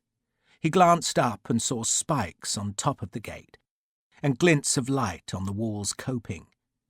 There was glass embedded there, but householders never did the job properly, and Sharpe simply went to the house next door and found their gate unlocked. The party wall had no glass on its coping, and a convenient store shed gave him access to the top of the wall. He climbed, paused, and stared into Lavis's backyard. It was empty. There was a stable and coach house, then a short flight of steps leading into the house, which was dark as pitch. He dropped over the wall and unbolted Lavis's back gate to give himself an escape route, then crouched by the stable and examined the house again. There was a dark hole under the stone steps, and he suspected it led to the basement. He would start there, but first he stared up at the house again. The uppermost windows were not shuttered, and 3 of them were cracked open, but no lights showed there except the flickering reflections of the fires on the glass. All was still and utterly quiet, yet suddenly his instincts were tight as a drumskin. There was something wrong. 3 open windows, all open the same amount, and it had all been too easy so far, and it was much too quiet. Those open windows, he stared up at them. They'd been opened just enough to let muskets poke through. Were there men there, or was he imagining things? Yet he sensed he was being watched. He could not explain it, but he was certain this was not nearly so easy as he had imagined. The house no longer looked dark and vulnerable. It was a threat. One part of his mind told Sharpe he was imagining things, but he had learnt to trust instinct. He was being watched, being stalked. There was one way to find out, he thought, and so he took the big gun off his shoulder, cocked it, and positioned himself so he could see only the right-hand window. If he was being watched, then the man up there would be waiting for Sharpe to cross the yard, to be in the open space that would serve as a killing ground. But the man would also see death in the 7 barrels of the big gun, and Sharpe suddenly jerked the weapon up, aiming it at the window, and he saw the spark of the flint deep in the room, and then the cough of flame at the window-sill, and he was already rolling back into cover as a musket ball cracked against the brick just inches from his face. 2 more guns fired almost immediately, venting smoke from the upper floors. A tile shattered on the stable roof. Then a voice shouted, and feet sounded on the stone stairs that led from the house. Sharpe levelled the pistol at the steps, fired, then saw more men spilling from the coach house. He dropped the pistol, levelled the 7-barrel gun, and pulled the trigger. The noise in the confines of the yard was like a cannon firing. The muzzle flames licked out 6 feet, filling the air with smoke that was wickedly tangled by ricocheting bullets. A man shouted in pain, but Sharpe was already at the back gate. He hauled it open, slipped into the alley and ran. 2 musket balls followed him from the high windows, and a few seconds later a pistol was discharged down the alley, but Sharpe was already out of sight.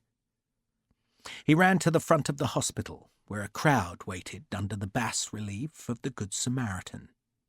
Some of them, alarmed by the eruption of gunfire and seeing the big gun in Sharpe's hand, shouted a question, but he dodged into another alley, ran to its end, turned and twisted down 2 more, and then slowed to catch his breath. God damn it! But they had been ready for him. Why? Why would a man keep a close guard on his house when he was supposedly among friends? He paused in a deep doorway. If anyone pursued him, they had taken the wrong turning. For no one looked in this alley. Sharpe reloaded the 7-barrel gun, doing it by touch, hardly thinking about the powder and shot, instead wondering why Lavisser would have his house manned like a fortress. To protect the gold? Yet if men stood sentry night after night, they soon became bored. They dozed. They thought about women instead of watching for enemies, and the men in the Bredgade house had been alert, waiting, ready.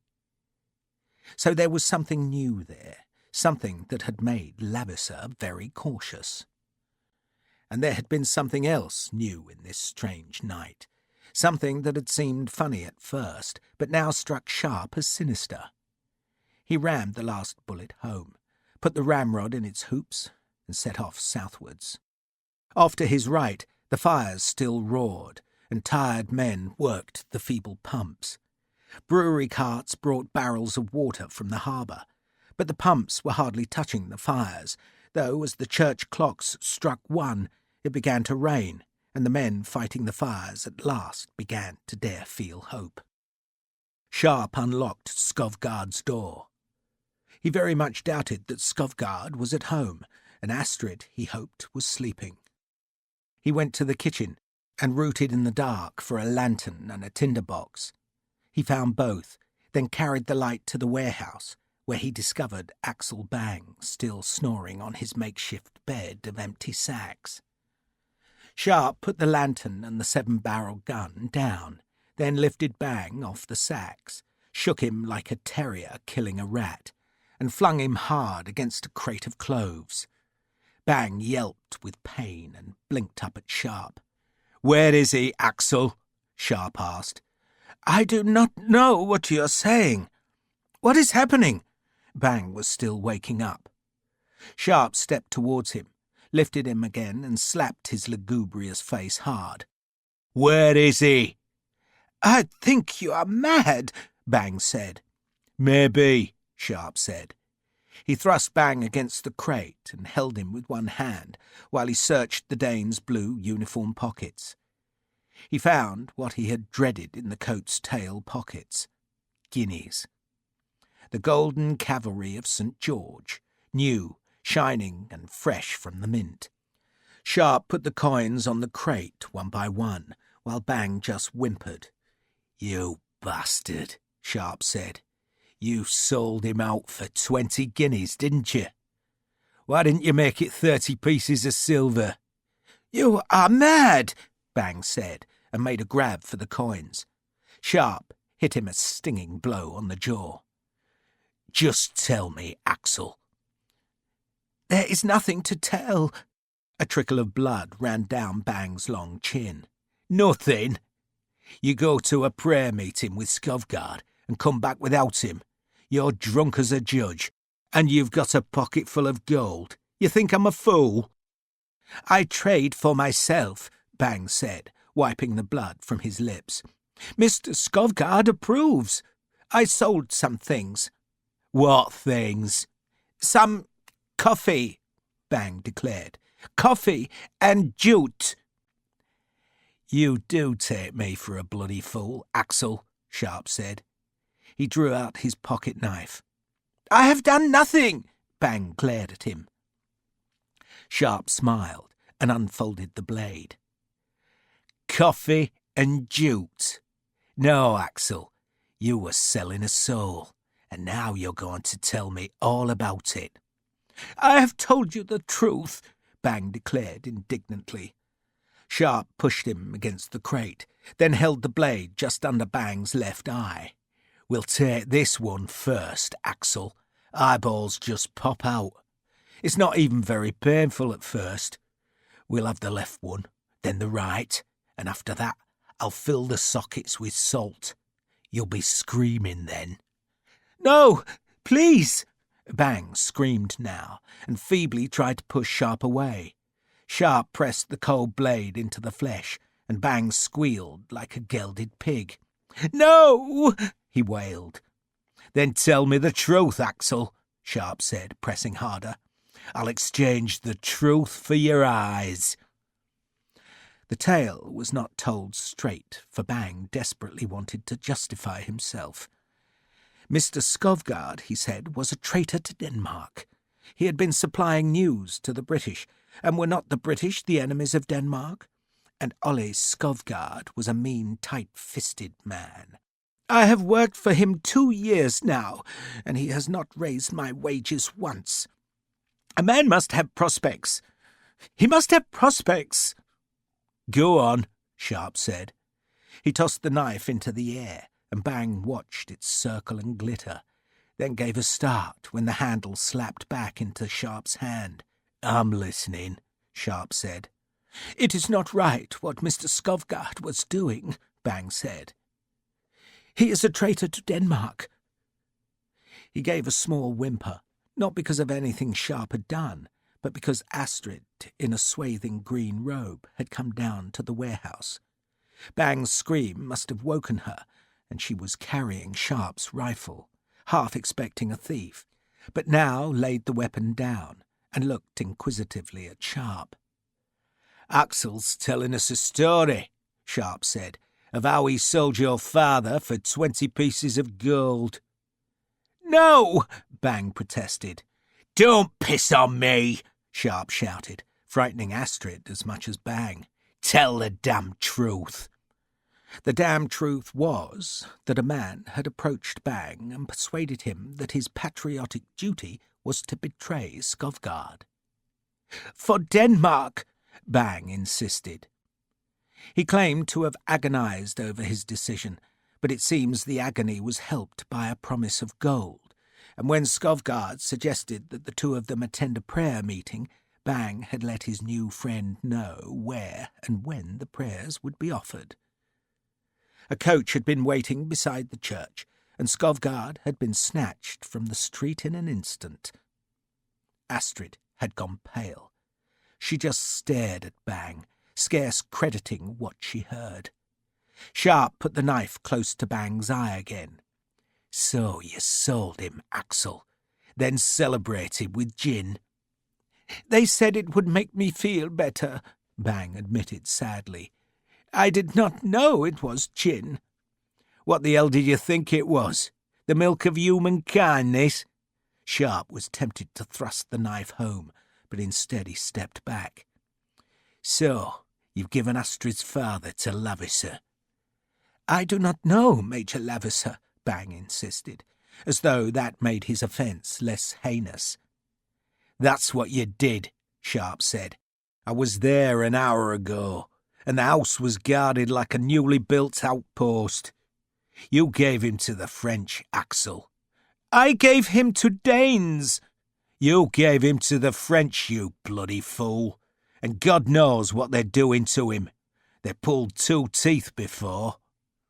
"They promised me they would not hurt him." "You pathetic bastard," Sharpe said. He looked at Astrid. "You want me to kill him?" She shook her head. "No, no." "He bloody deserves it," Sharpe said. But instead he took Bang out to the yard, where there was a brick-built stable that had a solid door with a heavy padlock. Sharpe locked Bang inside, then investigated the handcart that had been placed beside the yard gate. 8 unexploded bombs lay on the cart. They were probably safe, but in the morning he would pull out the wooden fuse plugs and pour water into the charges just to make sure. He went back to the warehouse, pocketed the guineas, and then climbed the stairs. "I'm sorry," he said. Astrid was shivering, though it was hardly cold. "Those men," she said falteringly. "The same men as before," Sharpe said, "and they've got the house in Bredgard tight as a prison." "What are they doing to him?" "Asking him questions," Sharpe said. And he did not doubt that the questions would eventually be answered, which meant that those answers had to stay in Copenhagen. The list of names had to be kept from the French, but that meant getting into the house on Bredgard, and Sharpe could not do that without help. He put his hands on Astrid's shoulders. "I'm going out again," he told her, "but I'll be back. I promise I'll be back. Stay here. Can you keep the warehouse closed? And don't let Axel out." "I won't." "He'll be weeping on you. He'll be claiming he's thirsty or hungry or dying, but don't listen. If you or the maids open that door, he'll jump on you. That's what he wants." "He just wants money," she said bitterly. "He wants you, love. He thinks that if your father vanished, then you'd cling to him. He wants you, the warehouse, the money, everything." He hefted the 7-barrel gun. "Keep the house locked," he warned her. "No one comes or goes except me, and I'll be back." It was almost dawn. The fires were going out slowly, though the fiercest of the blazes still lit a darkness in which no bombs fell, just a greasy ash that dropped like black snow in the dying night. Houses burned white hot, and the water spurted by the feeble pumps was turned to steam that joined the thick smoke, smearing the sky all across Zealand. Water was scarce, for the city's supply had been cut, and the pumps had to wait for barrels to be fetched from the harbour, and that took time. Yet slowly the clanking pumps and the small rain contained the fires. The tired men could smell roasted flesh in the embers. Coffins were laid in the streets, while the hospitals were filled with whimpering people. Sharpe headed towards the harbour to give John Lavisser hell. Chapter 10. Captain Joel Chase scarcely dared believe his luck. All night his men had scrambled from ship to ship and found not a living Danish soul aboard the great warships. The fleet had been stripped of its seamen, who had been sent to serve the great guns on the city walls, stand guard on the ramparts, or carry water to the fire pumps. Chase had worried that perhaps the laid-up ships were being used as dormitories for the crews, but there were no slung hammocks, and Chase realised that no sailor would be allowed to live aboard in case some fool should drop a speck of glowing tobacco near a fuse. The crews had evidently been billeted in the city, and the Danish fleet had become the kingdom of rats and of Chase's men, who worked in the dark to sever fuses and dump incendiaries overboard. Where the incendiaries were on open decks, easily visible to a casual inspection, they were left, but the bundles on the lower decks were eased through gun ports and lowered to the harbour's stinking water. Sharpe came back to the inner harbour just before dawn. A small mist drifted through the fleet's rigging as he crouched under the forepeak of the Christian VII. "Pucelle!" he hissed. "Pucelle!" "Sharpe?" It was Midshipman Collier, who, with 2 men, was serving as Chase's picket. "Help me aboard. Where's the captain?" Chase was in the captain's cabin on board the Skjold, where, in the small light of a shielded lantern, he combed through the charts of the Baltic. "Extraordinary detail, Richard. Far better than our own. See this shoal off Rieger? Not even marked on my charts. Tommy Lister, a splendid fellow, almost lost the Naiad on that shoal, and the fools in Admiralty swore it wasn't there. We'll take these. You'll have a brandy." "This captain does himself well. What I want," Sharpe said, "is 2 or 3 men." "When people say 2 or 3, Chase said, pouring the brandies, "they usually mean 4 or 5. 2 will do," Sharpe said. "And for what?" Chase asked. He sat on the cushioned bench under the stern window and listened to Sharpe. The city clocks struck 4, and a thin grey light began to show at the Skjold's stern windows as Sharpe finished. Chase sipped his brandy. "So, let me summarise," he said. "There is a man, this Skovgaard, who may or may not be alive, but whose rescue would be in Britain's best interest." "If he's alive," Sharpe said dully. "Which he probably ain't," Chase agreed. In which case, you think there may be a list of names that can be retrieved. I hope so. And whether there is or isn't, Chase said, you'd still like this fellow Lavisser killed. Yes, sir. Chase listened to the gulls screaming overhead. The trouble, Richard, he said after a while, is that none of this is official. Lord Pumphrey took very great care, did he not, to make sure nothing was written down. No signed orders. That way he can't take the blame if anything goes wrong. It's dirty work, Richard. Dirty work. If the French have got the list of names off Skovgard, sir, then they've got to be stopped. Chase appeared not to hear Sharpe. And what authority does Pumphrey have to issue such orders anyway? He's not a military man. Anything but, in fact. Sharpe had said nothing of Pumphrey's veiled threat about a murder in Wapping, nor did he think Chase would want to hear of it. If it wasn't for Pumphrey, sir, he said instead, you wouldn't be here. I wouldn't? Chase sounded dubious.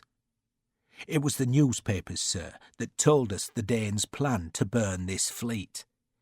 I took it to Lord Pumphrey, and he arranged the rest. He's a busy little fellow, isn't he? Chase gazed fixedly out of the stern window, though the only thing visible there were the bows of another warship. He thought Sharpe's argument was weak and suspected there was something unsaid, but he did recognize the importance of safeguarding Skovgard's correspondence. He sighed. I do dislike dirty work, he said mildly, and especially when it comes from the Foreign Office. They expect the Navy to clean the world for them. I have to do it, sir, Sharpe said, with or without your help. Have to? Chase asked. Truly? Sharpe paused. If he was to stay in Denmark, then what did it matter if he was suspected of a murder in far-off London? But if Skovgard was dead, would he stay? Or would Astrid return to Britain? It was all too complicated. What was simple was that Skovgard's names needed to be salvaged, and Lavisser needed to be buried. That was simple enough to understand. Yes, sir, he said. I have to. Midshipman Collier knocked on the cabin door, then entered without waiting to be bidden. Sorry to interrupt, sir, but it looks like there's a pumping party beating the bounds. Then we'd best be moving, Chase said. Pumping party? Sharpe asked. Ship's leak, Richard, Chase said cheerfully, getting to his feet. Can't just leave 'em floating here. They'll all end up in the mud. So they're sending fellows to pump all the bilges. It won't take 'em long, but we should still hide. Won't they find your cut fuses? They'll notice nothing. We took care. Thank you, Mr. Collier. Everyone back to the rat-hole. Chase scooped up the charts and smiled at Sharpe. Will Hopper and Clouter be enough for you? Sharpe hardly believed his ears for a second. Hopper and Clouter, sir?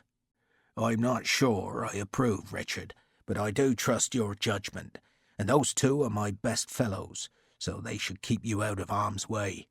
But do bring them back alive, I beg you. Thank you, sir. There's nothing else you need? Quick fuse, sir. Plenty of that, Chase said brightly. It was past 8 in the morning when Sharpe left. The pumping party was working its way down the row of bigger ships, but none of the Danes noticed the 3 men drop through the Christian VII's horsehole onto the quay. All 3 were armed. Hopper had another 7-barrel gun, 2 pistols and a cutlass, while Clouter had a boarding axe and 2 pistols. They crossed the bridge, and no one remarked on them. Just a fortnight before, an armed man received curious glances in Copenhagen, but now a British rifleman and 2 British seamen could carry enough ordnance to fillet a company and be ignored. Nor was the sight of 2 pig-tailed men, one with a face covered in tattoos and the other black, unusual, for Copenhagen was well used to sailors. It was simply thought they were going to the walls where the remaining Danish guns had opened fire on the British batteries. A few folk wished Sharpe and his companions good morning and received grunts in reply. Sharpe unlocked Skovgaard's door. Astrid heard him and came from the office with her black sleeves protected from ink by white cotton sheaths. She looked alarmed at the sight of Hopper and Clouter, for both were huge men, but they snatched off their straw hats and tugged their forelocks. "They're staying here today," Sharpe told her. "Who are they?" "Friends," Sharpe said. "I need them to get your father out, but I can't do it until the bombardment starts again. Is there somewhere they can sleep?" "The warehouse," Astrid suggested. She told Sharpe she had sent the workers away when they had arrived just after dawn. She had promised the men their wages, but said her father wanted them to help look for survivors among the burned houses. She had then ordered the maids to clean the long neglected attics, while she had gone to her father's office and pulled out the big ledgers. "There is never time to check the figures properly," she told Sharpe, once Clouter and Hopper were settled in the empty warehouse, "and I know he wants it done." She worked in silence for a while. Then Sharpe saw an inked entry in one of the columns suddenly dissolve as a tear splashed on it. Astrid cuffed her face. "He's dead, isn't he?" she asked. "We don't know." "And it will have been painful." "We don't know," Sharpe said again. "We do," she said, looking up at him. "I can't go back there till the bombardment starts," Sharpe said bleakly. "It is not your fault, Richard." She put the quill down. "I am so tired." "Then go and rest. I'll take the boys something to eat." She went upstairs. Sharpe found bread, cheese and ham, then ate with Hopper and Clouter. Axel Bang rattled the door in the yard, but went silent when Sharpe growled that he was in a killing mood. It was almost midday when Sharpe went upstairs. He opened the bedroom door silently to find thick curtains drawn and the room dark, yet he sensed Astrid was awake. "I'm sorry," he said. "For what?" "For everything," he said. "Everything." He sat on the bed. Despite the dark, he could see her face and the astonishing gold of her hair on the pillow. He thought he ought to explain exactly who Hopper and Clouter were, but when he began, she just shook her head. "I thought you would never come upstairs," she said. "I'm here," Sharpe said. "Then don't leave." "Never," he promised. "I have been so lonely," Astrid said, "since Niels died." And I, Sharpe thought, since Grace. He hung his cutlass on a chair and eased off his boots. A cold wind spat rain from the east and drifted smoke from the city's ruins. The guns on the walls fired on, and Sharpe and Astrid eventually slept. The guns on the city's western walls fired all day. They fired till the rain falling on their barrels turned to instant vapour. Shot and shell ploughed into the British batteries, but the earth-filled fascines soaked up all the violence, and behind their screens and parapets the British gunners stacked more ammunition for the mortars. The city smouldered. The last flames were put out, but embers glowed deep in ruined houses and churches, and every now and then those embers would spark the fuse of an unexploded bomb, and the blasts would rattle the city's windows, and folk would duck into doorways and wait for the next missile to fall. They would peer anxiously skywards and see that no fuses left smoke trails in the sky. There was just silence. General Payman toured the damaged streets, shuddering at the sight of gaunt, scorched walls and at the smell of roasted flesh buried in ash. "How many homeless?" he asked. "Hundreds," was the bleak answer. "Can they live on the ships?" "Not if we have to burn the fleet," an aide answered. "It could take hours to get folk ashore." "The churches are coping," another aide said. "And if you order it, sir, the university will open its doors."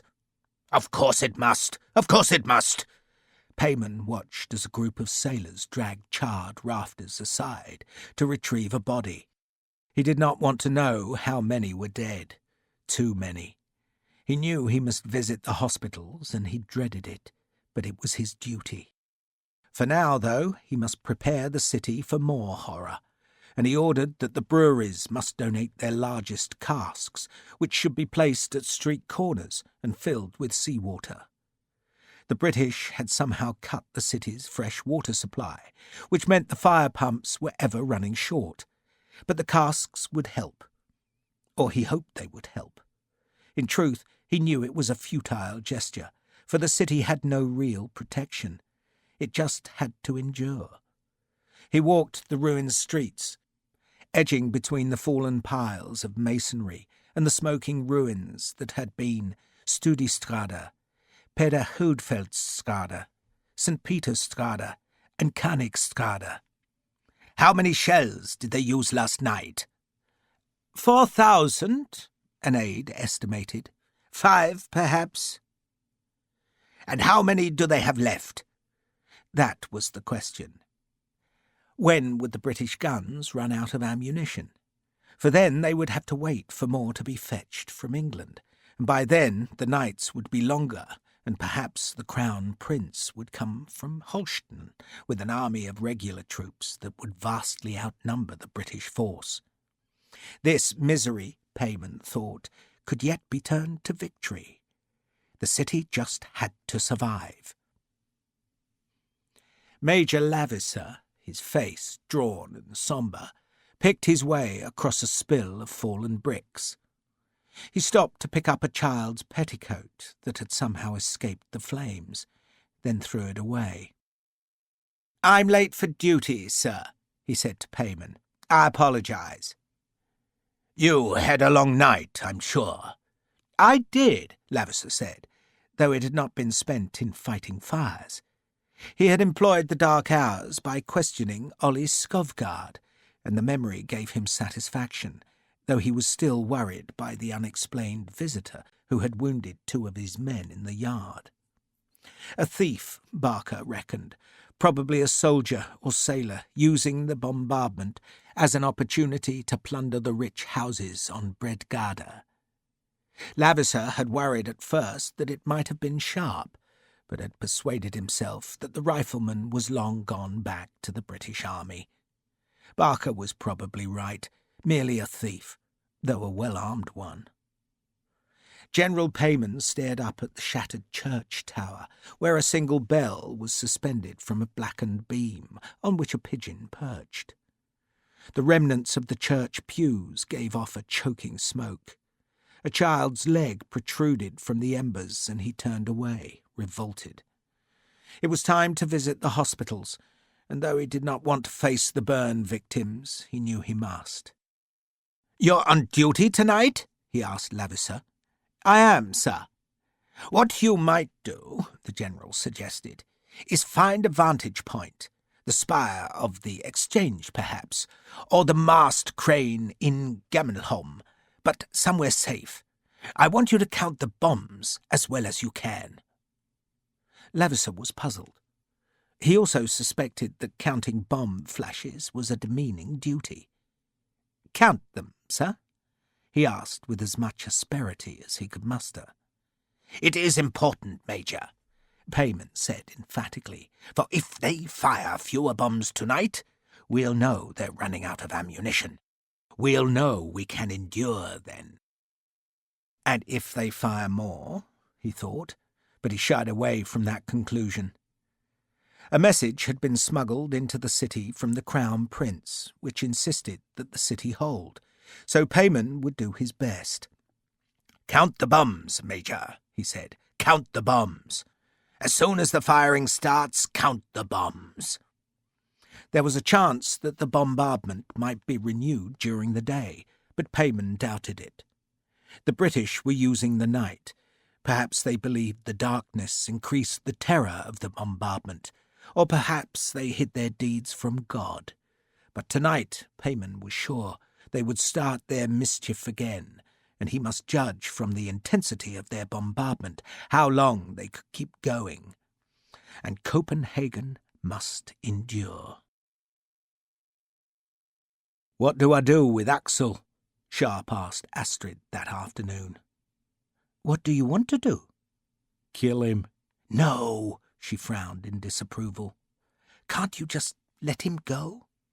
"And he'll have soldiers back here in 10 minutes, Sharpe said. "He'll just have to wait where he is." "Till when?" "Till the city surrenders," Sharpe said. Another night like the last, he reckoned, and Copenhagen would give in. And what then, he wondered? Would he stay? If he did, then he would be joining a nation that was Britain's enemy and France's ally, and suppose they wanted him to fight? Would he take off the green uniform and put on a blue one? Or would Astrid go to Britain? And what would he do then, except fight, and so strand her in a strange country? A soldier should not marry, he thought. "What are you thinking?" Astrid asked. "That it's time to get ready." He bent and kissed her, then pulled on his clothes and went down to the yard. The city had the horrid smell of spent powder, and a thin veil of smoke still smeared the sky, but at least the rain had stopped. He took bread and water to Bang, who watched him sullenly, but said nothing. "You'll stay here, Axel," Sharpe told him, "till it's all over." He relocked the makeshift prison door, then woke Hopper and Clouter. The three of them squatted in the yard where they made new fuses for 3 of the unexploded bombs. The wooden fuse plugs had to be extracted, the old failed fuse stubs pushed out of the holes in the plugs, and the new quick match inserted. "When we get inside," Sharpe told them, "we'll kill everyone." "Maids too?" Hopper asked. "Not women," Sharpe said, "and not Skovgard, if he's alive. We go in, we find him, and we get out, and we kill all the men. We're not going to have time to be particular." He trimmed the quick fuse, leaving a tiny stub so that the bomb would explode within seconds of being lit. "How many of the bastards?" Clouter asked. Sharpe did not know. "Half a dozen," he guessed, "and I reckon they're frogs, not Danes." He'd been wondering who shot at him the previous night, and he had concluded that the French must have left men behind when their embassy went south. "Or there might be Danes who've signed up for the frogs," he added. "Same thing," Hopper said, using his shoe to hammer the wooden plug back into the bomb. "But what are they doing here?" "They're spies," Sharpe said. "There's a dirty secret war being fought all across Europe, and they're here to kill our spies, and we're here to kill them." "Is there extra pay for killing spies?" Clouter asked. Sharpe grinned. "I can't promise it, but with any luck you'll get as much gold as you can carry." He looked up at the sky. Dusk was close, but the late summer twilight would linger for a time. They must wait. There was an air of exhaustion over the city. The British batteries were masked and silent. The Danish guns fired on, but slowly, as if they knew their efforts were being wasted on fascines and earthworks. Some howitzers had been brought from the battered citadel and placed behind the wall, and their gunners tried to loft shells into the closest British batteries, but no one could see what effect the shots were having. Darkness came gently to the cloud-filled sky. The wind was chill from the east as the whole city waited. It seemed for a time as though there would be no bombardment this second night, but then a great flash seared across the western dark, and a streak of red, thin as a needle scratch, climbed towards the clouds. The red scratch reached its topmost height, and there hovered for a heartbeat before it began to fall. And then the other mortars fired, their sound joining to make a gigantic thunderclap that rolled about the city as the fuse trails whipped upwards and the first bomb hurtled down towards the houses. "We can go," Sharpe said. The three men walked through streets lit by distant fire. Sharpe could tell from the trails of the fuses that the bombardment was sparing the citadel this night, instead dropping its bombs close to the streets that had already been burned. The missiles from the fleet streaked overhead, while rocket traces, thick and glowing, curved above the rooftops. Sharpe, like his two companions, carried a 13-inch bomb in a leather bag, hung from his shoulder. It was surprisingly heavy. He led Hopper and Clouter into the alley behind Lavisser's house. It was black dark between the high closed walls, though the backs of the big houses on Bredgarda were reddened by the far-off flames. No bombs had touched this quarter of the city that lay near the royal palaces. Sharpe dropped his bomb beside the gate that led into Lavisser's courtyard. Then he knelt, took out the tinder box and struck the steel on flint. The charred linen glowed, and he blew on it until it burst into flames that he touched to the quick fuse. Then he ran back down the alley and crouched beside Hopper and Clouter. He could see the tiny red glow of the fuse.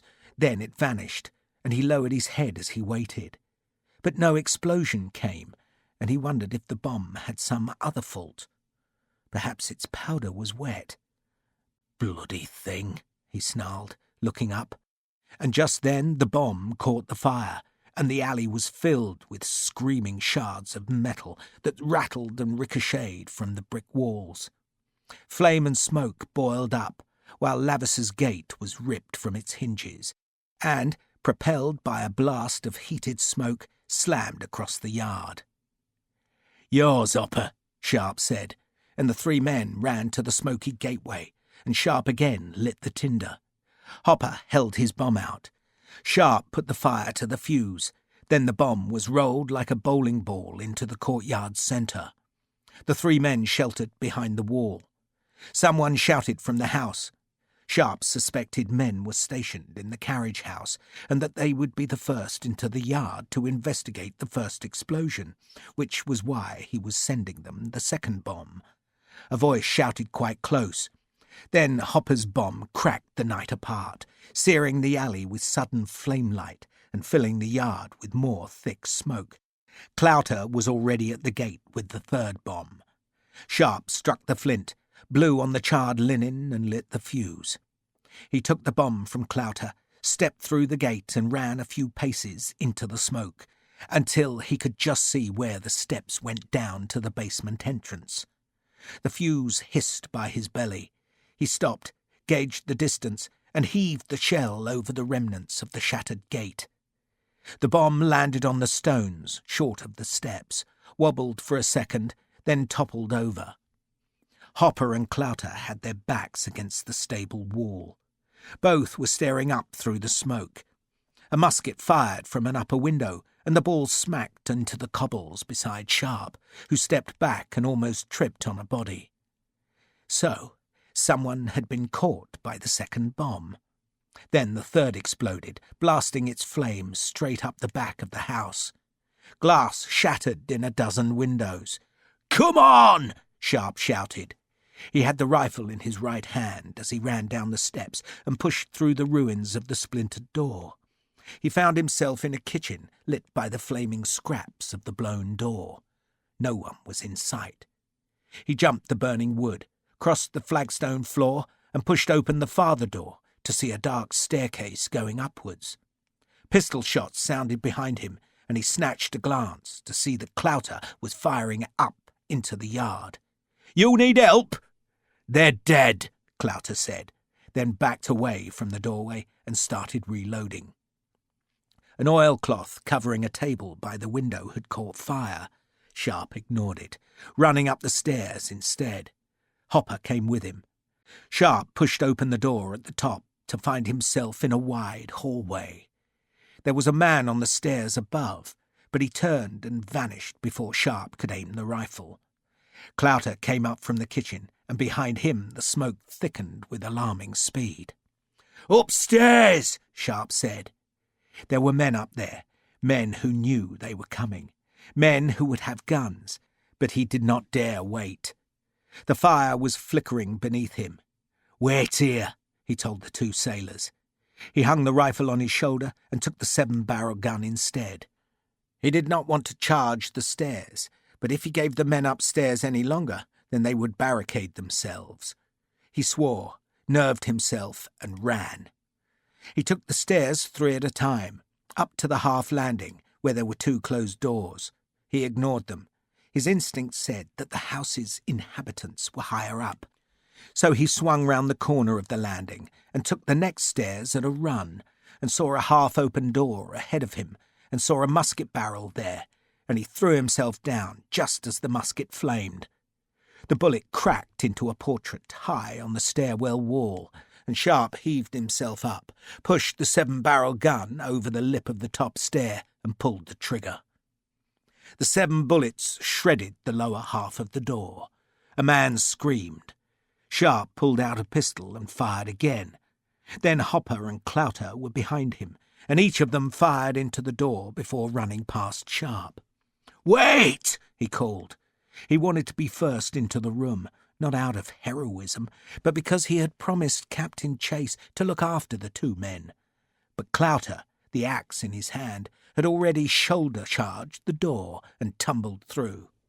"Pousselle!" the black man was shouting. "Pousselle!" just as if he was boarding an enemy ship. Sharpe followed just as Hopper fired his 7-barrel gun inside the room. An enemy's bullet whipped past Sharpe's head as he went through the door. He slid on the polished floorboards, crouching as he moved and turning the rifle down the length of the room that was an elegant study with portraits, bookshelves, a desk and a sofa. A man was flopping by the desk, jerking in pain from one of Hopper's bullets. Another man was by the shuttered window, with Clouter's boarding axe buried in his neck. "There's a live one behind the desk," Hopper said. Sharpe gave his empty volley gun to Hopper. "Reload it," he said. Then he stalked towards the desk. He heard the scrape of a ramrod in a barrel, and so knew his enemy was effectively unarmed. He took 3 more quick steps and saw a man crouching with a half-loaded pistol. Sharpe had hoped to find Lavisa, but the man was no one he recognized. The man looked up and shook his head. "No, monsieur, no!" Sharpe fired. The bullet took the man in the skull, fountaining blood across the desk and onto the dying man at Sharpe's feet. There was a 4th man in the room. He was naked and tied to a sofa in an alcove, but he was alive, though Sharpe almost gagged when he saw him. He was alive by a miracle, for Ollie Skovgaard had been half-blinded and tortured, and he seemed oblivious of the fight that had filled the room with choking powder smoke. Clouter, blooded boarding axe in one big hand, crossed to the sofa and swore softly. Sharpe grimaced at the sight of the empty eye socket, the blooded mouth and the raw fingertips, where the nails had been pulled before the fingers' bones had been broken. He put down his rifle, took out his clasp knife and sliced the ropes that secured Skovgaard. "Can you hear me?" he asked. "Can you hear me?" Skovgaard raised a tentative hand. "Lieutenant?"